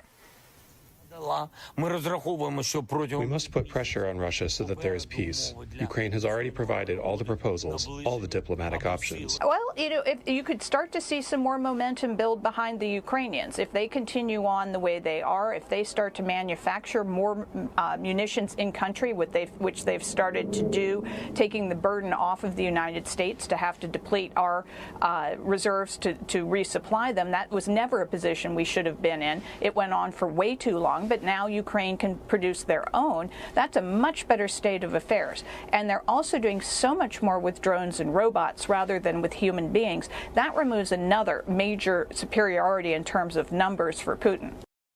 Well, Ukraine has really stayed in the fight because of its drone attacks on Russian supply lines, and operators have been able to take out trucks carrying fuel, ammunition, and reinforcements, slowing down what Russia has been able to achieve. But Zelensky is saying that drones alone are not enough and that Ukraine needs Patriot air defense missiles, more of them, to stand its ground. He's going to seek help at a critical NATO summit this week in Turkey. He's expected to meet face-to-face with President Donald Trump at that meeting, so we will keep you updated. In the meantime, let's talk about the latest in Iran, because peace talks are still on hold as Iran is burying its supreme leader. There is a multi-day funeral underway for Supreme Leader Ali Khamenei, giving President Trump time to focus on this NATO summit in Turkey. But what you're looking at is some of the funeral procession. We heard from several hundreds of thousands of mourners, really, chanting "Death to America, death to Israel," gathering in the streets of Tehran today to honor the country's late supreme leader, Ayatollah Ali Khamenei, who was killed in an airstrike at the start of the war. Peace talks are currently on hold while the country mourns, but the large turnout of pro-regime supporters could empower Iranian negotiators to dig in their heels and go back on some of their concessions, especially as it relates to their nuclear program. The next round of peace talks is expected to begin this weekend, most likely in Pakistan. Until then, President Trump is focused on NATO. He is heading to Turkey, like I mentioned, tonight for its annual summit, where he's expected to continue to berate European allies for not doing more to support the U.S. in its fight against Iran and to keep Iran from obtaining a nuclear weapon. The clock is still ticking for Iran to make a final nuclear deal. There's only 41 days left in this current ceasefire, so we will continue to keep you updated on that. In the meantime, straight ahead, we're going to talk all things World Cup. I want to talk about the latest regarding this red card suspension for the United States that got overturned. Belgium was appealing that overturned suspension of one of the United States star players, and now that's not going to happen. So we're going to break it down, what you need to know ahead of the round of 16 match. The United States facing Belgium this evening as you take a live look at Atlanta Stadium, where Argentina and Egypt will face off tomorrow. So stay tuned.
Welcome back, everyone. I'm Ariel Onstadt. Thanks so much for streaming live here with us on your Monday afternoon. Team USA is playing Belgium in the round of 16 at 8 o'clock tonight in Seattle. Let us talk about the red card suspension as you look at some practice video of Team USA. So this was a red card that was not supposed to matter anymore. Undoubtedly, the biggest story of the round of 16 match going into it tonight has been a red card that wasn't supposed to matter in the sense that Folarin Balogun, USA's star striker, was sent off the pitch in a 2-0 win over Bosnia and Herzegovina in the round of 32.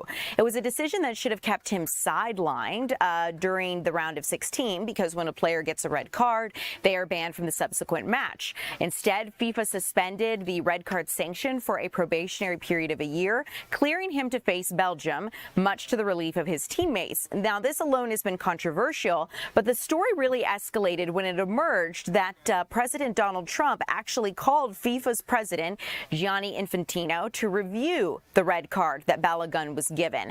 Of course, there was a lot of discussion as to whether or not Balogun even deserved that red card based on how it was issued, but a lot of people are saying, a lot of coaches that have been interviewed at various matches, England, Norway, etc., are saying, you know, when a card is given, you respect the outcome of the decision. And what kind of slippery slope does exist if a card can be appealed in this manner? So there's a lot of discussion on all sides, right? And if you have some thoughts you want to share, feel free to weigh in. TikTok, YouTube, where we are streaming live, you can talk a little bit about what you believe or have seen from this suspension, any thoughts that you might have. But I want to talk about what President Trump had to say today, because he talked from the Oval Office. He was there for a meeting on Trump accounts, which we'll get to. But first, let's talk about one of the comments he discussed, which was about this suspension and why he called FIFA's president. He said that he watched the video and felt that Balogun stepping on the opponent's ankle was it was unfair for a red card to be given based in that situation. So listen to what President Trump had to say from the Oval Office. I wanted to ask you, can you describe your phone call with Gianni Infantino about the red card? And Belgium is appealing the decision. What's your reaction? You're asking me about the whole soccer thing? So, yeah, I did. I spoke to Gianni, who's highly respected, who's produced the most successful World Cup in history by, they say, 4 times. This isn't just a success. I actually said, Johnny, we've got all these games. Each one is turning out to be a Super Bowl. And we have all these games. You know, when you think of it, every game is like a Super Bowl. Yes, I watched last night. What a game that was with Mexico and England. I mean, 2 countries, I don't know the players, although I think Kane is a great player. See, I played golf with him, and I like him a lot. He's a good golfer, too. But he's really great.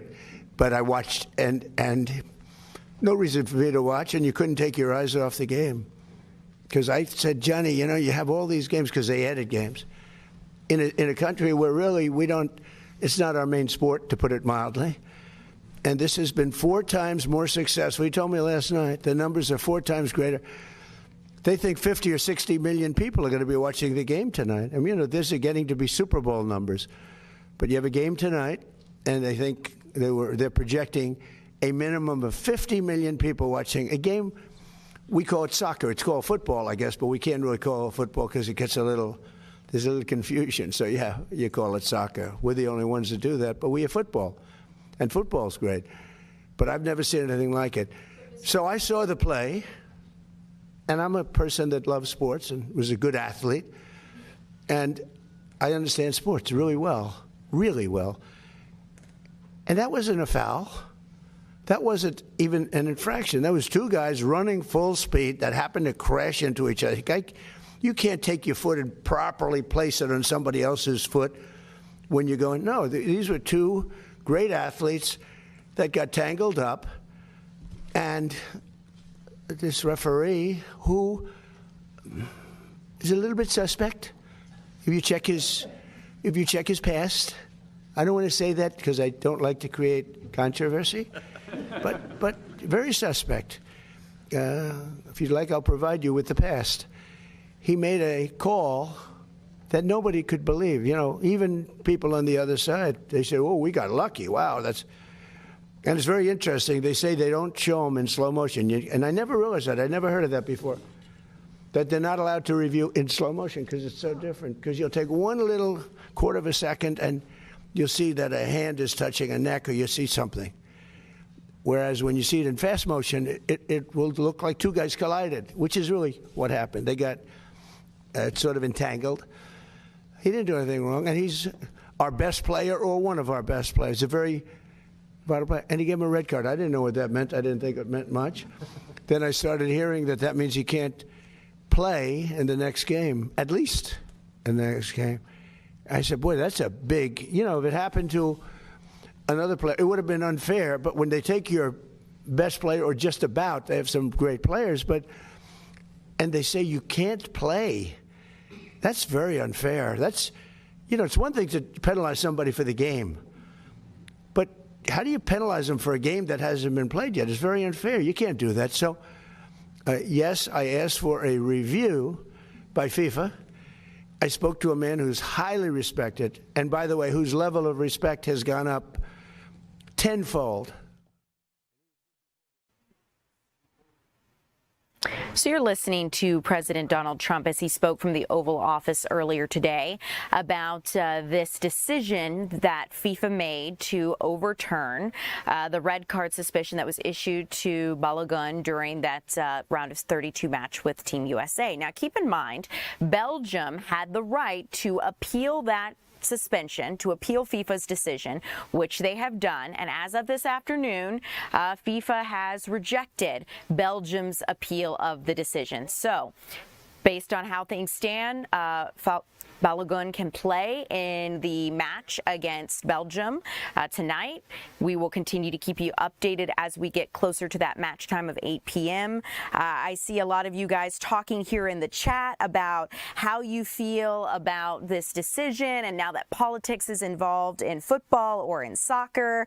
And you guys are talking a little bit about how this is kind of changing when politics gets involved with the game, which is something that I've heard from a lot of other coaches when watching the post-match interviews. So going to be easy, or not easy, but interesting to see how things progress past this, whether or not this sets a precedent, what this means for future games.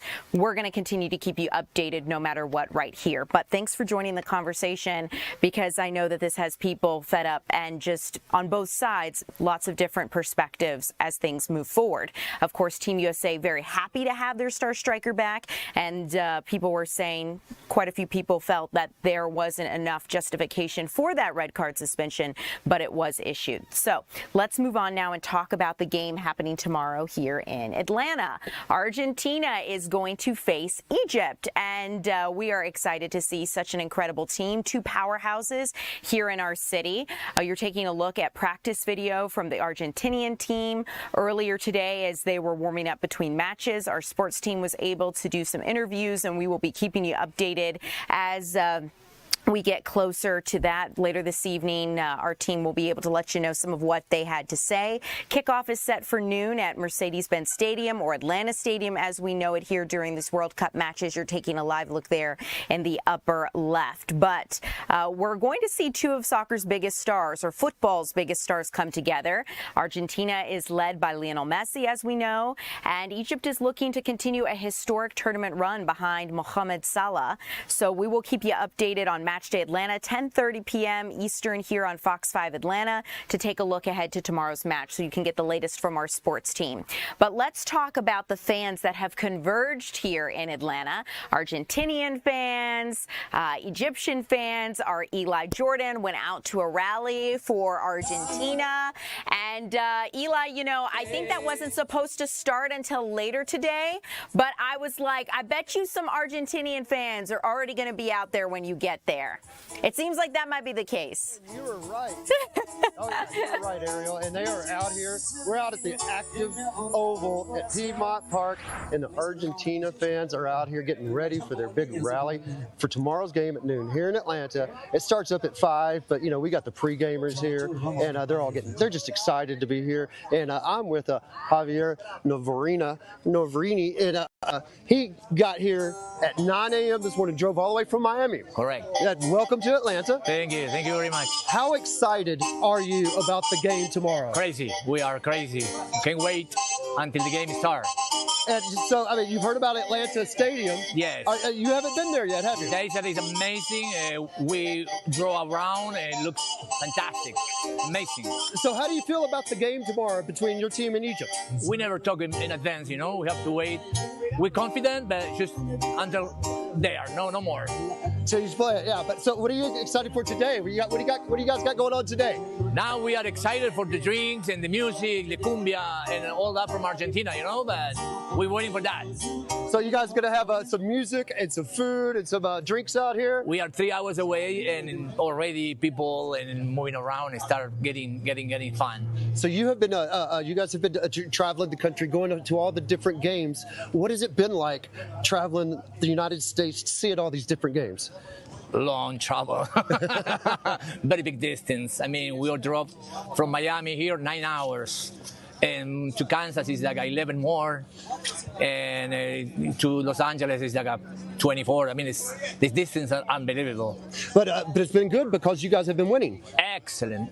We win and we know the states, different states, and the country is beautiful. We love the people, very friendly, and everything looks excellent until now. So it's been a good visit. You've been enjoying yourself so far? So far, so good. And you got here at 9 a.m. this morning. What do you think about Atlanta so far and from what you've seen? And what do you think about our big park, Piedmont Park? The park is unbelievable. It's so clean, so very nice maintenance, and everything looks good until now. Everything is just waiting for tomorrow. And, you know, this has been really great for Atlanta. You know, Atlanta's been having a lot of fun with all the different fans from all over the world coming here. And also, you know, I believe that us Atlantans have been learning a good bit about how, you know, other people around the world enjoy the sport so much and support their team and all the different chants and all. Are you guys excited to share, you know, your spirit for your team with the Atlantans? I think we already started with you have so many players in the Atlanta team. The coach was Argentinian. We have so many Argentinian players. We already here in Atlanta. Now this is to show you how to celebrate and how to be happy about team and all the before. You know, before the games we always party.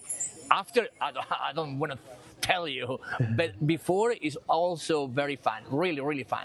So you're out here, I mean, you love your team so much and you're excited so much, you're out here a whole day before the game. Yes. And I mean, I guess anybody wants to come down, interested in, you know, hanging out with you guys, you're welcome to, right? I hope they come here and like, they can look other, you know, other fans celebrate, and it's going to be so fun, and it's not dangerous at all. You can leave your phone. I mean, everybody is confident and everybody is friendly, very friendly. Also, too, I would add, your son is in the U.S. military. Yes, he's in the Gulf. He's in George W. Bush. You see me, my son. I love you. I hope you come back soon. He said in February, but he's in the Gulf. Awesome. That is just great. Awesome. Well, Javier, I hope you enjoy your stay here in Atlanta, and I wish your team good luck with the big game tomorrow against Egypt at noon, and hope you enjoy the Atlanta Stadium, or Mercedes-Benz Stadium as we know it. Okay, and let me invite the people. Please come to celebrate with us and participate in this party. I think you have to. It's a World Cup. Oh, yeah, absolutely. Come to the park. At Piedmont Park here at the Active. You are invited. All invited. All invited. Javier Novarini, thank you so much. And Errol, that is what is going on here. We are getting ready for the rally that starts at 5 o'clock. And it'll go on for like 2 or 3 hours, or maybe all night, depending on, just how things go. But we haven't even gotten started here, but we're starting to get a crowd going on. They got the cervezas out here and ready to serve those up to all involved. And we have international Fox Sports right there doing a little report, and some other international media out here. And we got the music, and we got the Messi drones over here, which try and get a shot of that. But yeah, it's going to be an exciting time, and we're going to, you're getting ready to play Egypt tomorrow at Atlanta Stadium. How exciting, Eli, to have both of these incredible teams here in our city. I know Argentina is going to represent big time, but Egypt is having quite a strong run with Mo Salah. We saw him walking around Colony Square yesterday and checking things out, so it's really incredible to see this team spirit. Eli Jordan, thanks so much for being live with us, and we will see you again at 3. This rally here at Piedmont Park at the active oval, it sounds like, for Argentina if you want to go out and participate. You guys, let's talk really briefly here. Coming up, actually, I'm looking at our time, and I think we are going to talk a little bit more about a couple stories here closer to home, and one other cool story related to the World Cup coming up next.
Welcome back, everyone. I'm Ariel Onstad. Thanks so much for being here. Let's check this out. You know, Norway had quite a historic victory over Brazil, and Norway's Crown Prince joined fans in performing the viral Viking row.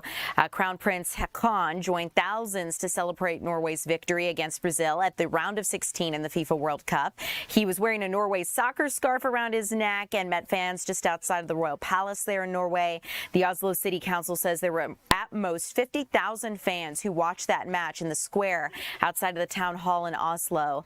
Striker Erling Haaland scored 2 goals in the second half against Brazil, and it is the Nordic country's 4th World Cup appearance and first since 1998.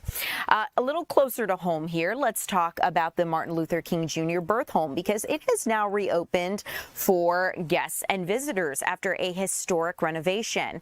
This is one of Atlanta's most significant historic landmarks, and it's now welcoming visitors to tour once again. It opened this weekend after that extensive restoration project. Visitors got to explore the site that highlights Martin Luther King Jr.'s early life. The Auburn Avenue house had been closed since late 2023 for preservation work designed to protect this landmark for future generations, and now it is back open. Coming up here, you guys, we've got a lot of stories still ahead. Tom Haynes is getting mic'd up to come join you for 3 o'clock. We're going to talk about the latest with the World Cup. Also going to talk about your weather forecast and what to expect in the days ahead. All of that and more. Stay tuned. Tom Haynes is coming. I'm Ariel Onstad. Thanks so much for being live with us.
Good Monday afternoon, everybody. I'm Tom Haynes, live with you here in the Fox 5 Atlanta newsroom.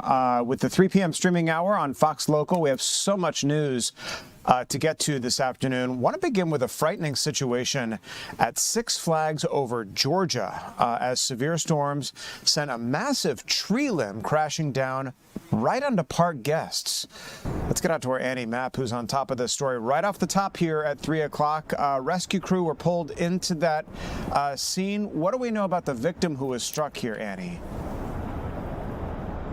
Hey, Tom, good afternoon. We know 4 people faced injuries after that tree limb fell here at Six Flags. This happened Sunday evening. This was during a severe storm event that was coming through the area. We're told that several people were here at Six Flags when the rain started to come down, and folks we spoke to told us it was also windy. During that time, a lot of people took cover at different awnings and covered areas here in the park, and during that situation, some folks decided that they were just going to leave the park and try to go home. As many people were exiting, that is when 4 people unfortunately got struck. We did speak to a guy who tells us he walked out to see, some folks being put on a stretcher. We know those people had to be taken to an area hospital. Take a listen to what that witness said. Come here all the time, and I've never seen any sort of injuries or issues like that at all, really. So it was definitely a surprise. Yeah, a very frightening and heartbreaking story, for those victims. We did reach out to Cobb County Fire Rescue to try to get an update on their condition. We do know from witnesses that at least one of those people who was hit by that tree limb was facing some serious injuries, so we have reached out to see what more we can find out. We also reached out to Six Flags to see if they are planning, to maybe cut some more trees here in the area, as we do know there is supposed to be some more storms this week, Tom. Annie, very, very frightening for those guests who are at Six Flags. One wonders why the park didn't take precautionary measures to kind of close down or at least get guests out of the way of something like that might happen. Yeah, well, from people that we spoke to that were here during the severe weather, they did tell us that, everyone was told to, get into a safe area while those severe storms were coming through. But the park did reopen shortly after that tree limb fell and those people were taken to the hospital. They actually had some sort of fireworks show that was planned for last night, and people who decided to stay tell us that still went on. Of course, we are still waiting to hear back from park officials to see if any other measures will be taken to prevent an incident like this happening in the future. Scary moments out there for park guests after that stormy weather sent that tree limb coming down on several of them. Annie Mapp live there at Six Flags with the aftermath of what happened there. Annie, thanks so much. A DeKalb County DA's office employee remains hospitalized this afternoon after being struck by a stray bullet on the 4th of July. Investigators say that Lakeisha Davis was inside her Lithonia home just before midnight Saturday when celebratory gunfire entered the residence. Now, Davis was rushed to the hospital, we understand, in critical condition. Police have already arrested 2 suspects. We're talking about Stephen Joseph and O'Donnell Lynch, facing charges ranging from reckless conduct to aggravated assault. Today, DeKalb County District Attorney Cherry Boston confirmed Davis is a member of her staff and says a conflict prosecutor will be appointed to handle the case while Davis recovers from those injuries. I want to talk to you about an Avondale Estates man behind bars after police say that he opened fire near a crowded 4th of July celebration. Officers working the city's fireworks show at Cobb Stadium heard gunshots coming from a nearby home Saturday night. Police rushed to the property on Berkeley Road and arrested 39-year-old Tyler Ledette. Investigators recovered 2 handguns and several shell casings from the backyard. Ledette is charged with reckless conduct and possession of a firearm by a convicted felon. Witnesses say the gunfire triggered panic in the crowded outside stadium. I heard like pow, pow, pow, and At first, I was just like, it sounds like gunshots, but I didn't see nobody else moving. Pow, pow, pow again. And as we're running, I hear more gunshots. People jumping over fences and everything. Thousands of people out there. Those bullets got to eventually come down, not only land on whoever, but it's very dangerous. Like, everybody started yelling. Then my daughter, she started yelling like real loud after that. Like, that did it for her. I don't think she's going to get another 4th of July event after that situation because of the trauma. And released a motive for the gunfire that rang out in that area. Want to talk about at least 10 people dead following a deadly 4th of July holiday weekend on Georgia roadways. The Georgia Department of Public Safety releasing updated enforcement numbers from the 72-hour holiday travel period. Georgia State Patrol warning us that they would be out on the roadways in force this holiday. State troopers and officers arrested 372 suspected impaired drivers for DUI. Officers also issued more than 600 citations for distracted driving and nearly 900 tickets for seatbelt violations. State law enforcement is reminding drivers to stay sober, put away distractions, and buckle up on the roadways. Well, we have some very disturbing news about 4 people who drowned in Georgia lakes and waterways over the busy 4th of July holiday weekend. This is as a result of the Department of Natural Resources releasing its final report showing game wardens also arresting 34 people for boating under the influence. Officers responding to 6 boating incidents that resulted in 3 injuries, though no deaths were directly linked to a boating crash. Among the victims was a 28-year-old man in Lilburn whose body was recovered early this morning from Lake Allatoona after he went underwater Sunday afternoon. Lake Lanier saw the highest concentration of activity with 8 BUI arrests and 3 boating incidents reported there. A Delta Airlines flight was struck by fireworks, apparently, while landing in Chicago Saturday night. The Airbus A319 was on final approach to Midway International Airport just after 8:30 p.m. when the crew reported making contact with a firework. The plane landed safely and taxied to the gate with no injuries reported among the 52 passengers and 6 crew members on board. Mechanics inspected that aircraft Sunday and found no structural damage to it. It remains unclear who launched those fireworks or if Chicago police have identified any suspects in this incident.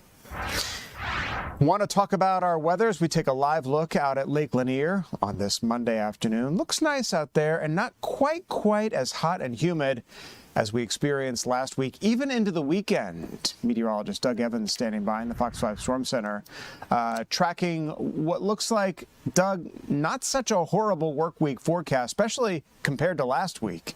Yeah, I think today is going to be the worst of it, Tom, in terms of widely scattered storms throughout the area, and certainly in terms of the temperature as well, though it's going to be hot all week long.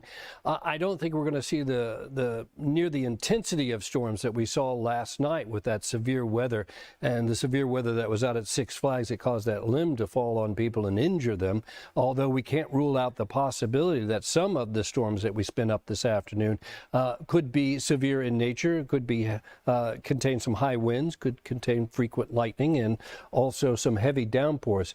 Keeping an eye on some of the things that are out there right now on Fox 5 Live Viper, not much. Really, we've got some rainfall up in North Fulton County stretching into Cherokee County, also just to the south there in Woodstock. This was over Lake Allatoona not too long ago. Allatoona now in the clear for the most part, and there was a storm that was down here over Truist that was heading this way, and that's all gone now. These are firing up and dissipating. Allatoona is clear, as you can see right there, so things spinning up and then and dissipating rather quickly. There's some rainfall up in the northwest corner of Georgia as well. So that's the kind of weekend that we're going to, not weekend, that's kind of day, that kind of afternoon that we're going to have with these storms. We've got the heat, we've got the humidity, we've got this southwesterly flow, we've got this frontal system that's kind of eking down into North Georgia. All of that is combined to help fire these up. I think today is going to be the day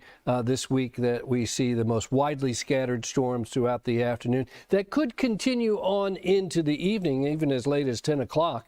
And then we fall into a summer type pattern for the rest of the week. And that just means garden variety thunderstorms in the afternoon as we add the heat and humidity of the day. 90 degrees in a lot of places already. Look at the heat index, 100 in Covington, 100 in Edenton. We're up there, so take precautions if you are out there in the heat today. There's that frontal system that I was talking about, the southwesterly flow, just pumping that moisture in. It's hot, it's humid, it's July, it's Georgia, right? 4 p.m. still looking at a 60% chance for rain, and then we hold on to a chance for rain all the way into the late evening hours. That's going to dissipate for overnight. And then we're right back at it again tomorrow, although, it's not going to be nearly as bad tomorrow as it is today in terms of the strength and maybe severity of some of these storms. Just kind of as I say, summer type storms that pop up in the afternoon. We look at the hour by hour. We see the scattered nature of these storms, and then that will dissipate into the overnight hours, and then we're right back at it on your Tuesday, and that just falls into this pattern that's going to carry us right into the weekend. Here's your 7-day forecast then in detail. For Tuesday, those matches on Tuesday, hot and humid, and then for the rest of the week, we're into the 90s all the way into Sunday, a little bit cooler there. Our seasonal temperature this time of year, Tom, is 90 degrees.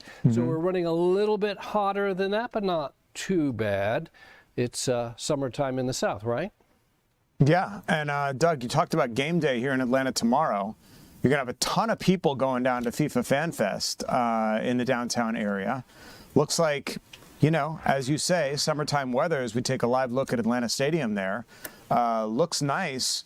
What are the chances? Because I know these storms kind of have been rolling in, at least if you're going to take the weekend as an example, late in the evening, sometimes overnight. But if we drill down on tomorrow's game, what can fans expect? Just more of the same, I suppose. Hot, humid weather out there. Yeah, more of the same. In fact, actually, maybe even a little less than we had last week, right? It was rainy and stormy all week long. Maybe a little bit less than what we saw last week as we get into this kind of summer-type lull, this pattern that we've been talking about. So maybe not as bad, but it's certainly going to be hot, and it's certainly going to be humid tomorrow. So make sure that liquids are in your plan. Make sure that light clothing's in your plan.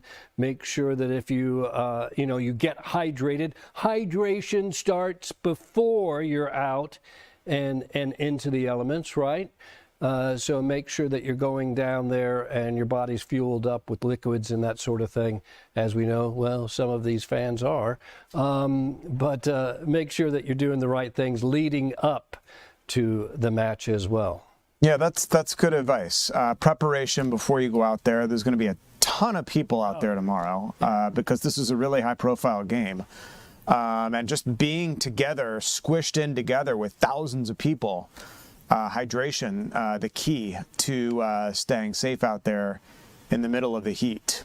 Well, you add in the fact that you're downtown and the concrete and everything holds on to the heat of the day and then radiates that heat back out, right?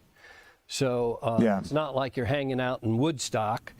Right. Watching the match, although you might be. But where you could probably also seek some shade. There's no shade down there. I mean, you're out in the blazing sun. No, there's really not. Yeah. All right. You're at the mercy to whatever is out there. Good advice. Doug Evans, live in the Fox 5 Storm Center, tracking our week-long forecast for us this afternoon. Doug, thanks so much.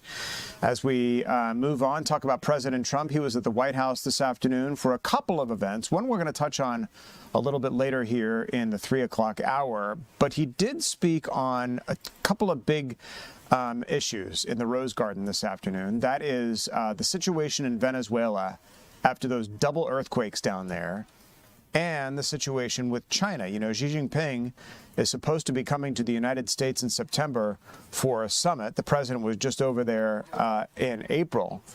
During this event in the Rose Garden, the president talked about the tense relations with China, but also suggested that Caracas and Beijing are both holding strong. The Chinese president even expected to visit the White House, as I said later. The conflict with Iran still remains an issue. You know, Venezuela was amazing, and we're getting along great with Venezuela. We paid for the war many times over, and Venezuela is doing better. The relationship is very, very good, and we're doing very well with Iran. We wiped out their Navy, their Air Force, their radar, their leaders.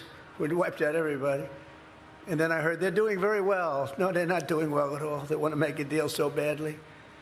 But we'll see what happens. They have to make the right deal because they cannot have a nuclear weapon. They cannot have a nuclear weapon. It's very simple. You want to see a bad stock market? Let them use a nuclear weapon. I'll show you a bad stock market, right? So, but we're doing very well. They've agreed to a lot of things that a lot of people said they wouldn't agree to. We'll see what happens. We're going to win one way or the other. We'll win the nice way or the not nice way. For instance, President Xi is coming here toward the end of September, the 24th, I believe. And what we need is a big ballroom. We could hold thousands of people to see him. Everyone wants to see him. Same thing with King Charles. Same thing with a lot of the leaders of countries. And now we're going to have a place the likes of which no country has. I was in the Great Hall of China recently, 4 weeks ago when I was in China. They have a very large ballroom, beautiful ballroom. We don't have that, but we're going to have one that tops everything. It won't even be close. The beauty of it and the size will be great. So it's exciting, and that'll be done. Actually, I will get to use it for, you know, people say he's building it for himself. I'll be using it I'll be lucky if I get 6 months.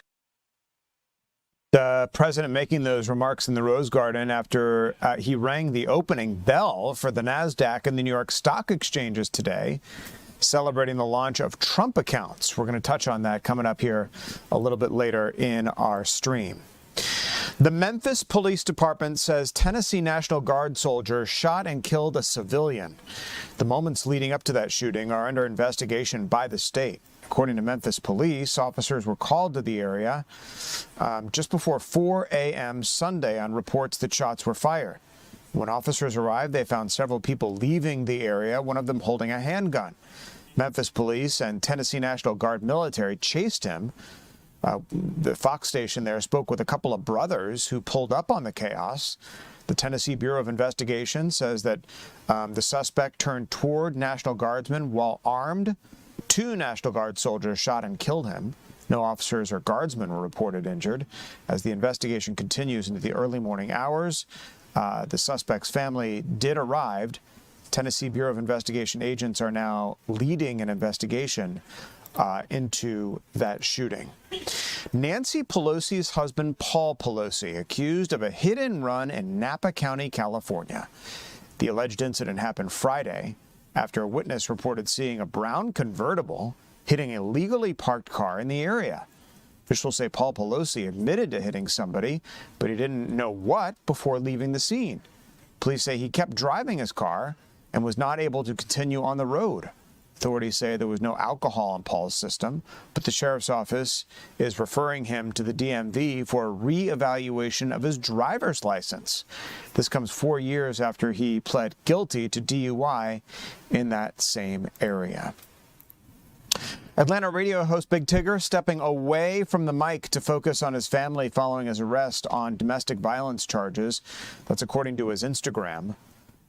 He's known professionally as Big Tigger, and he released the statement confirming his decision to step away from his show to give his legal team a little bit room to work. The statement saying, in part, quote, "For as long as I've been in the industry, my focus has always been to keep the spotlight on the culture and the incredible people I get to interview. But right now, my personal life is in the public eye and has become the subject of overwhelming speculation and misinformation." Now, this all comes after Sandy Springs police arrested him on charges of aggravated battery and third-degree cruelty to children. According to an arrest affidavit, his wife, Alicia Brown, told investigators that he shoved her into an office door during an argument at their home in mid-May. Let's talk about the Charlie Kirk investigation and some dramatic moments in the courtroom today. Charlie Kirk's family in the courtroom with Tyler Robinson, the 23-year-old man accused of killing the conservative activist. He appeared for the start of a multi-day hearing where Utah prosecutors are poised to preview some of the evidence in this case, including a videotaped statement by Robinson, a former roommate and a key witness. That roommate, who has been described in court documents as Robinson's romantic partner, is expected to offer insight into messages that the pair purportedly exchanged after the fatal shooting last September, including what investigators alleged is a confession by Robinson. Kirk's parents and his widow Erica Kirk attending this week's hearing, and the recorded statement is just one piece of evidence in the Utah County Attorney General's office. As we continue here, as we said, it's a big, big day here in Atlanta tomorrow with another huge match on deck. We talked about the weather with meteorologist Doug Evans as we take a live look at Atlanta Stadium. This place is going to be rocking and rolling tomorrow. We're going to get a huge preview and the whole Trump red card controversy straight ahead.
Welcome back to the 3 p.m. streaming hour. So happy you're with us this afternoon. I'm Tom Haynes with you on this Monday, live in the Fox 5 Atlanta newsroom, covering a lot of ground. We got a big day here in Atlanta with FIFA World Cup tomorrow. This as FIFA has the men's national team wants a red card appeal that could change tonight's game, but FIFA has rejected that appeal. The top scorer for the U.S. has been cleared to play in the round of 16. On the bus to their final training session in Seattle, the American men learned that striker Flo Belugan's red card suspension had been lifted in time for the Game 16 round against Belgium. Belgian Soccer Team Federation had been allowed to appeal that decision, but we just got word not too long ago that appeal was overturned. President Trump is now confirming that he indeed asked the World Cup to review that red card that was given to U.S. striker Flo Balogun. Balogun was playing against Bosnia-Herzegovina last Wednesday.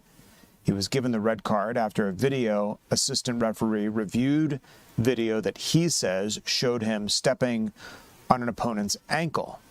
Well, that set off an uproar because a lot of people disputed what the referee says that he saw and said that red card should have never been issued. This went all the way up to the Secretary of State, Marco Rubio, who called the red card BS. So the president confirming now that he stepped in, called the FIFA president and said, what's going on here? And FIFA agreed to rescind that red card. It's going to allow him to play in the next game against Belgium. The president saying that the penalty was, quote, very unfair. One of the biggest matches is coming to Atlanta tomorrow. Defending champion Argentina will face off against Egypt in the round of 16 at Mercedes-Benz Stadium, a.k.a. Atlanta Stadium for World Cup. The noon kickoff will bring two of soccer's biggest global icons face-to-face, Lionel Messi and Mohamed Salah, with a spot in the quarterfinals on the line. Fans headed downtown should expect massive crowds and intense heat. This is probably going to be one of the biggest games of the whole run here in Atlanta. Officials strongly recommending taking Mardo to avoid hitting traffic, getting caught up in downtown. Stadium security is also going to enforce a strict clear bag policy. You, of course, can watch the game in the comfort of your own home, right here on Fox 5, where we will have all the action. So Argentine soccer fans gathering in Midtown ahead of tomorrow's massive World Cup match. Let's get out to our Eli Jordan, covering all things Midtown for us and the fans who are already gathering there at Piedmont Park with a sea of blue and white. Eli?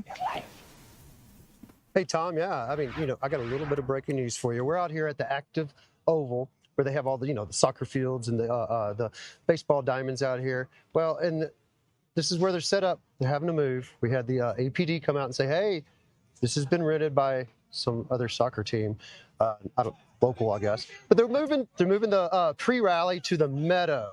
So if you're coming out here and you're coming to the Active Oval, don't hang out here. Go to the Meadow. Look for the blue and white. Look for the barbecue. Look for the people excited about their team in the game tomorrow against Egypt at 12 noon. And right now, I got a treat for us. I have somebody who has never been to a World Cup game before, and they are here in Atlanta just for that. I am with Argentine fan Patricio Missitrano. I hope I got that right. Patricio Missitrano. Patricio, are you excited about the game tomorrow? I am very excited, and yeah, you got that right. That's how you pronounce my name. And so this is your first World Cup ever to go to? Yeah, it's my first World Cup that I ever been to. I'm super excited. I arrived today. Just a couple hours ago. And so, I mean, you get to experience, I mean, you've seen all this, the games on TV, and I'm sure you've heard about all the different stadiums. Are you excited to check out the Atlanta Stadium? I am very excited. I've been to Atlanta many times, and I've heard that the Atlanta Stadium is the best one out of all the soccer stadiums in the World Cup. Yeah, I agree. I think that's, I might be a little biased, but yeah, I agree. It probably is the best one.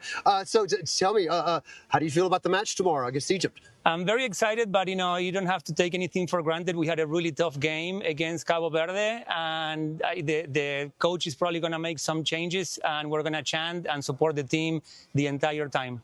And you excited about coming out here to this rally? I mean, it's kind of a bummer you got to move, but I mean, it looks like you guys still have things going on. Yeah, the Argentine fans are amazing, and we are gathering together just to, start celebrating the team, the game that is tomorrow. We're, bringing flags and chants, and super excited about this experience because I've never done it before. And tell me, what are you going to do? I mean, what's it going to be like between now and noon tomorrow for you?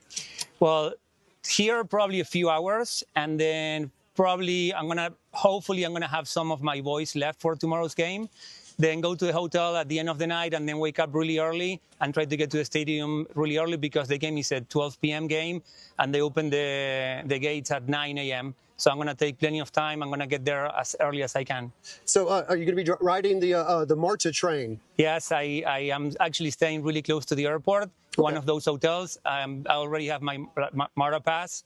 And yeah, I had already planned. I had some friends in Atlanta that told me and what I should be doing in terms of, moving and the logistics around the city. Do you have any concerns? Do you have any concerns at all being here? I mean, No, not at all. No, I'm very excited, and people are really happy, at least, among the Argentinian fans. So no, I'm excited about today and tomorrow as well. How hard was it to get a ticket? It's not hard if you pay. I've been looking for tickets for months and months through the FIFA, websites, and unfortunately, all the reasonably priced tickets were all gone. So I had to pay a lot of money for it, and which is a little bit of a shame, but it's an experience that I didn't want to miss. Yeah, and it will be a really cool experience. I mean, a lifelong, Argentina fan, and just never been to a World Cup. I mean, I'm excited for you to be here. Yeah. I guess. What would you say to anybody who's interested in soccer and they're interested in hanging out with the fans? What would you tell them? That they could come and they can enjoy something that is not that common in the U.S. They could come and then just listen, learn the lyrics, and just have a good time. There's a lot of music and chants going on, I guess. That's what we've noticed a lot here. At least what I've noticed. I like all the chants and the music for all the teams is, the fans cheer on the teams. Yeah, and the fun thing about, being with all the Argentinian fans is that you see all the different teams and all the different jerseys from rivals, but they're all chanting for Argentina. Awesome. Well, Patricio, thank you so much, and have fun at your very first World Cup ever. And Tom, that's what's going on here. They're having to relocate right now down from the active oval and go down to the meadow, and that's what they're doing now. We have the grill master here picking up his stuff to take it on down to the meadow, and they're just moving on down here. The police were very nice and courteous, but they informed everyone we got to move it on down here because apparently this little gazebo area, sheltered area, has been rented by another outfit, and so all these are makes sense. At least it's partially shaded there, right? Did Patricio, by the way, travel here from Argentina? No, he actually lives up in Connecticut. Okay. And, but he's been here for over 20 years in the States. But yes, he is originally from Argentina, but he lives up in Connecticut. And he's been down to Atlanta area for a good, many times for business, but he's never been to a sporting event at Atlanta Stadium, also known as Mercedes-Benz Stadium. So it's an exciting time, and plus, this is his first World Cup ever. So nonetheless, it's extremely exciting time for him and all these other fans who are ready to see this round of 16 game happen tomorrow at noon. Yeah, we're looking at Atlanta Stadium with you, Eli, and that is going to be a life experience for Patricio and so many other tens of thousands of soccer fans that are going to pack that stadium here at noontime. Tomorrow, Eli Jordan with kind of a watch party down there at the Oval Gazebo in Piedmont Park, now being moved somewhere else. Eli, thanks so much. When we come back, we're going to shift gears a little bit. We're going to talk politics, okay? One of my favorite topics, because a new poll just came out in the Senate race, and there's a wide gulf between these two candidates. The question is, can the candidate that's more than 10 points behind in this poll make up ground? We're going to go out to our Deidre Dukes, who knows all things politics, when we come back.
Welcome back to the 3 p.m. streaming hour. I'm Tom Haynes, live in the Fox 5 Atlanta newsroom. Appreciate you streaming with us. If you're on our free Fox Local app on your mobile device, so happy you're here this afternoon.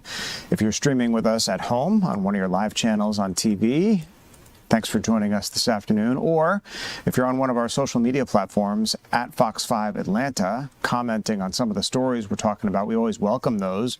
Read through a lot of them, present some of them on the air.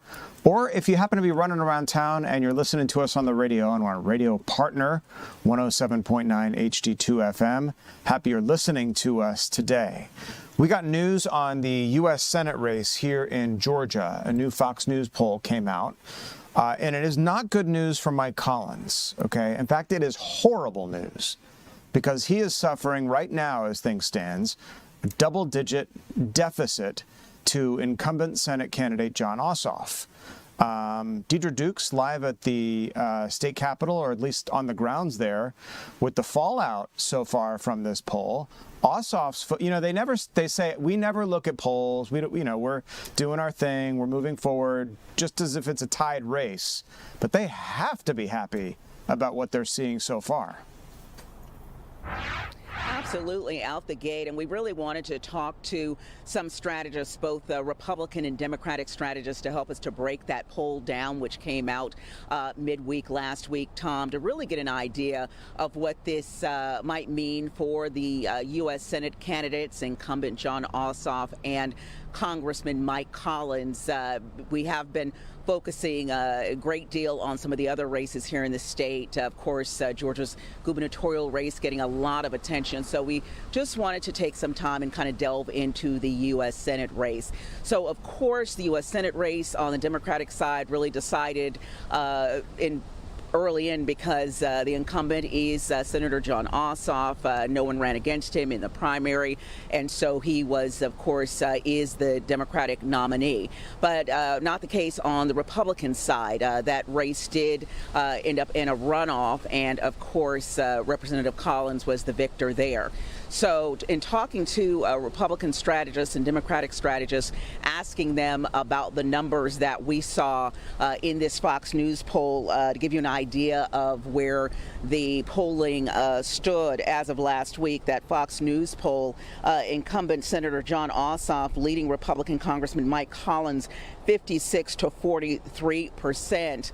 And we were told by the Republican strategists that really you had to keep in mind that the Republicans, they just came out of a bruising primary runoff, and so that it might not be that great a surprise, or they might not be overly concerned by the fact that heading into the general election several months out of the election itself, that we are seeing these numbers, because the Republican strategist said you have to keep in mind that here in Georgia, it's going to be the moderate voters and the independent voters who are really going to decide these races. Now, of course, we also talked to a Democratic strategist. As you said, Tom, as you might imagine, they are thrilled to see these numbers early in. But they also said, hey, we do know that it's very early in the in the general election, and that we are coming out of a bruising primary for Republicans.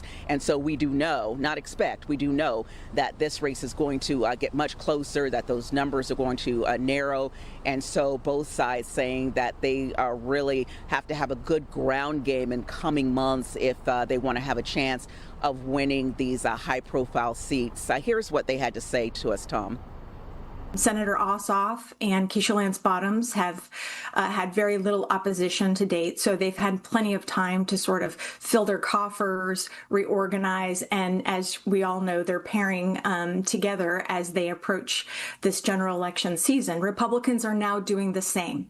Now that they have come through the runoff season, they are reorganizing, they are spending a considerable amount of time with fundraising, they are strategizing about how they are going to run their ground games, because ultimately, at the end of the day, this election is all going to be about voter turnout. When it comes to winning a general election, Raphael Warnock and Jon Ossoff have shown us the model. They've shown us that you can motivate your base, but then you can do what I call a base plus strategy. You got to be appealing to independents and moderates. And it roughly comes down to about 250,000 swing voters in Georgia.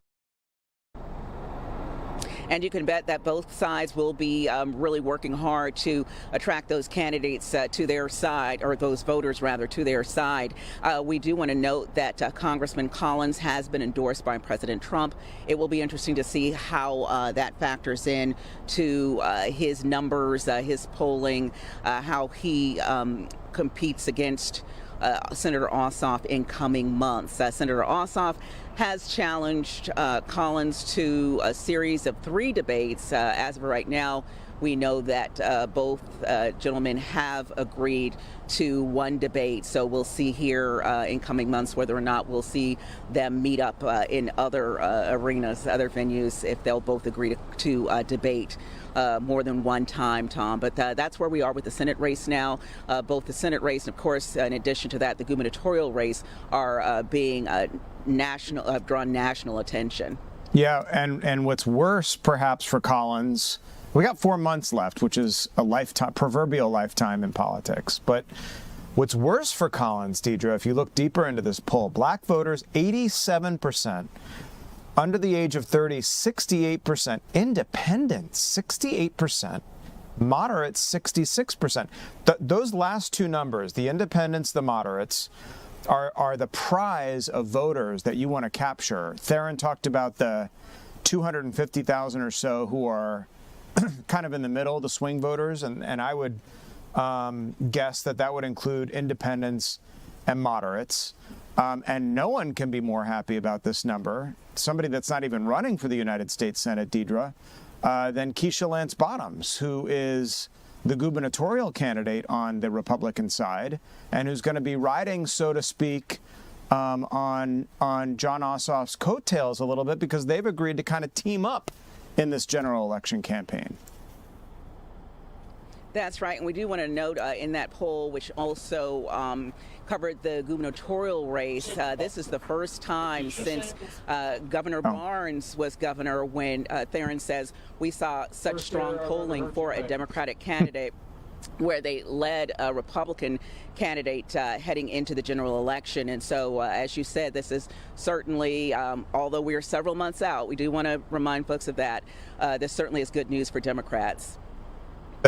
Bottoms was the Republican gubernatorial candidate. Of course, she's the Democrat candidate, Rick Jackson, on the Republican side. But, you know, there was some concern that of this pair campaigning together. But boy, talk about putting some wind in your sails from now Jon Ossoff, the incumbent Senate candidate. The Bottoms campaign has to be happy about that.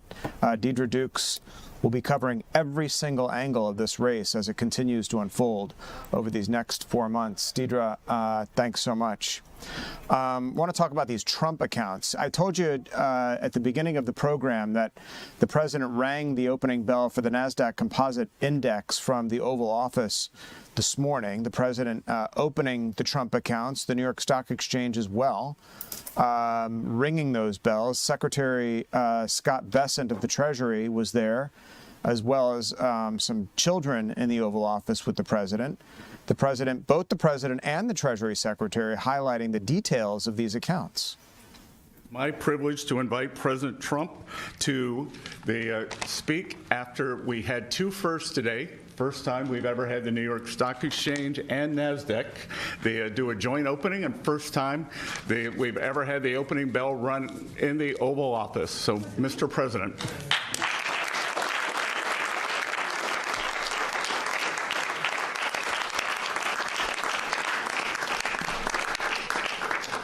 Well, this is very exciting, an amazing achievement.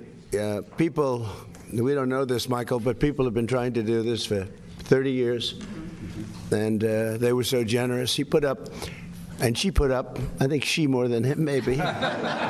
Both very much involved, but Michael and Susan put up $6,250 million. And I'm sure if I make a phone call, they'll do it again. The job they've done is incredible in life, so we want to thank you very much. Amazing, really amazing.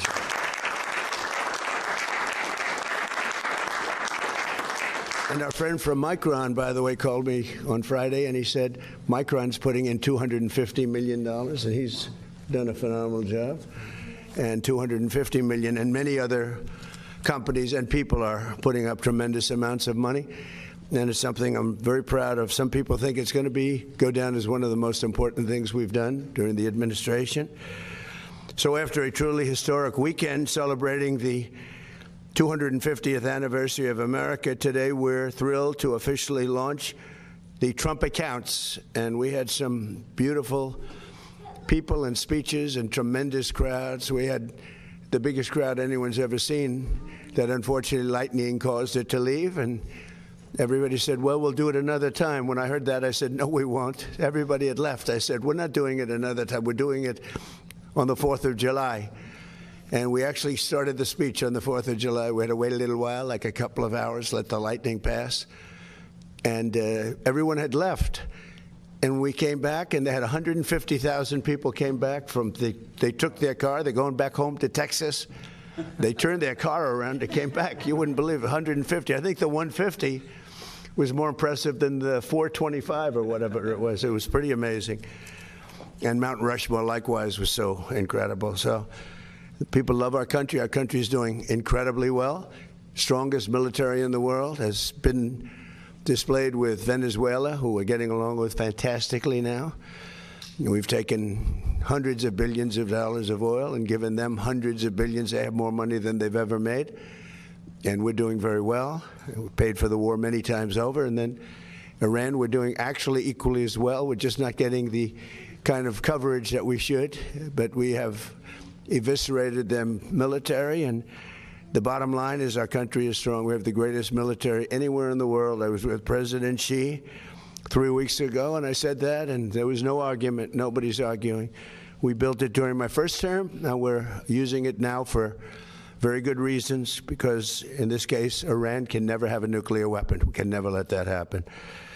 On Saturday, July 4th, our administration deposited one-time seed contributions of $1,000 each into the Trump accounts of over 500,000 American children. It's a lot.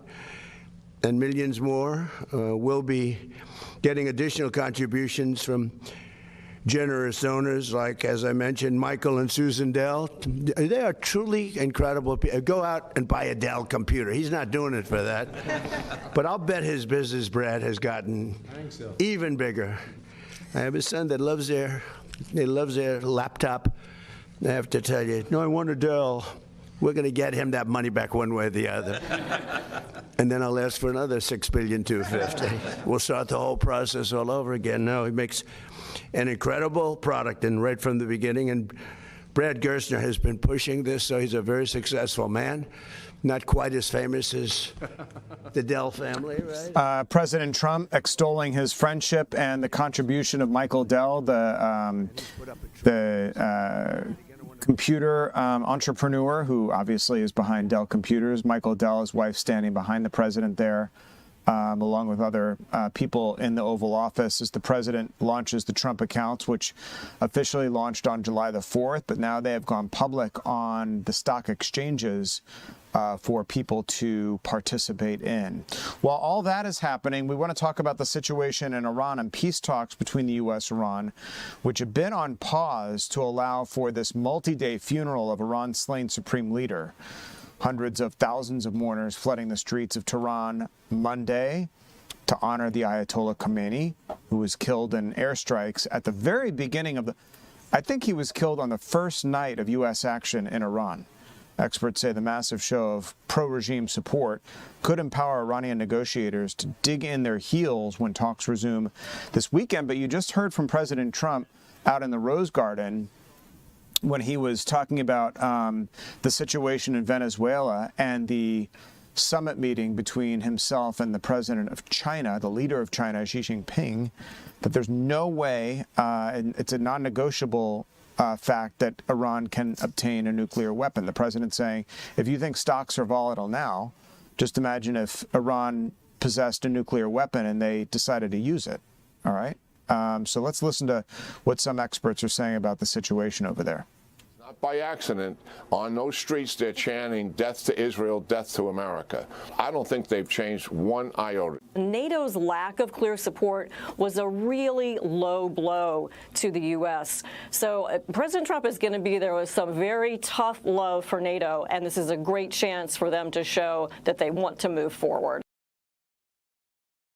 Negotiations gives the president time to focus on this NATO summit, which is coming up here shortly.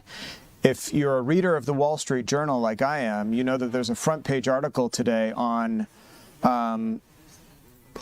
Europe's uneasiness with its relationship with the United States, and specifically with President Trump. They've met as a unit over there to discuss ways forward.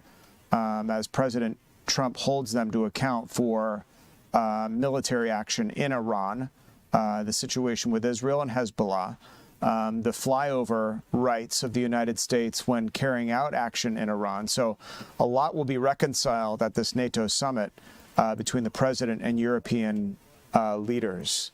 At least 20 people dead in Ukraine, we understand, after the relentless wave of Russian missile and drone strikes decimated residential buildings in Kiev. Emergency workers spent the day searching the rubble for survivors, with dozens more reported wounded. The recent bloodshed has reignited pleas from Ukrainian President Volodymyr Zelensky for Western allies to supply more Patriot air defense systems. We must put pressure on Russia so that there is peace. Ukraine has already provided all the proposals, all the diplomatic options. Well, if you could start to see some more momentum build behind the Ukrainians if they continue on the way they are, if they start to manufacture more munitions in country, which they've started to do, taking the burden off of the United States to have to deplete our reserves to resupply them. That was never a position we should have been in. It went on for way too long. But now Ukraine can produce their own. That's a much better state of affairs. And they're also doing so much more with drones and robots rather than with human beings. That removes another major superiority in terms of numbers for Putin. Ukraine is fighting back with its own drone attacks targeting Russian supply lines, but Zelensky insists drones are alone not enough to stop the terror. Zelensky says that he's going to make his case face-to-face with President Trump at the NATO summit in Turkey this week, something that we just discussed here on the 3 p.m. stream. Okay, turning back here locally, there is a major blood shortage that Life South wants you to know about. So much so that we sent our Eli Jordan out there to talk to them about exactly what they need when we come back.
Welcome back to the 3 p.m. streaming hour. So happy you're with us this afternoon. I'm Tom Haines, live in the Fox 5 Atlanta newsroom. Talked about Life South and their urgent warning being issued, so much so that our reporter Eli Jordan went out there to talk to Life South officials over what they are characterizing as a critical blood shortage. Blood supplies across metro Atlanta plummeting to dangerously low thresholds. And so they want to send the word out to please donate if you can at Life South locations. Now, they're easy to find. Just Google Life South Atlanta, sign up to donate, because they are really urging you to do just that as blood supplies across metro Atlanta remain low, especially in the heat of the summertime here. So please do what you can to step up and help out Life South, Red Cross, wherever you want to go to donate. Taking a look at some of the other stories and the long movements in between. So we'll move on to this story about child drownings. Speaking of summertime, something I was just talking about a second ago here. They're taking place every summer in the United States. 11 drowning deaths each day, according to the CDC. So they're urging you to watch your kids, take swimming lessons, especially in crowded pool-type situations where you think there's a lot of people around. That's when you especially have to be mindful to keep an eye on your child. Birthday parties, another dangerous type situation in pools. So they're trying to get the word out to make sure your child knows how to swim and to keep a sharp eye on them whenever they are in any kind of body of water. Want to thank you so much for joining us here for the 3 p.m. streaming hour on Fox Local. I'm Tom Haines, live in the Fox 5 Atlanta newsroom. The news continues right here, right now.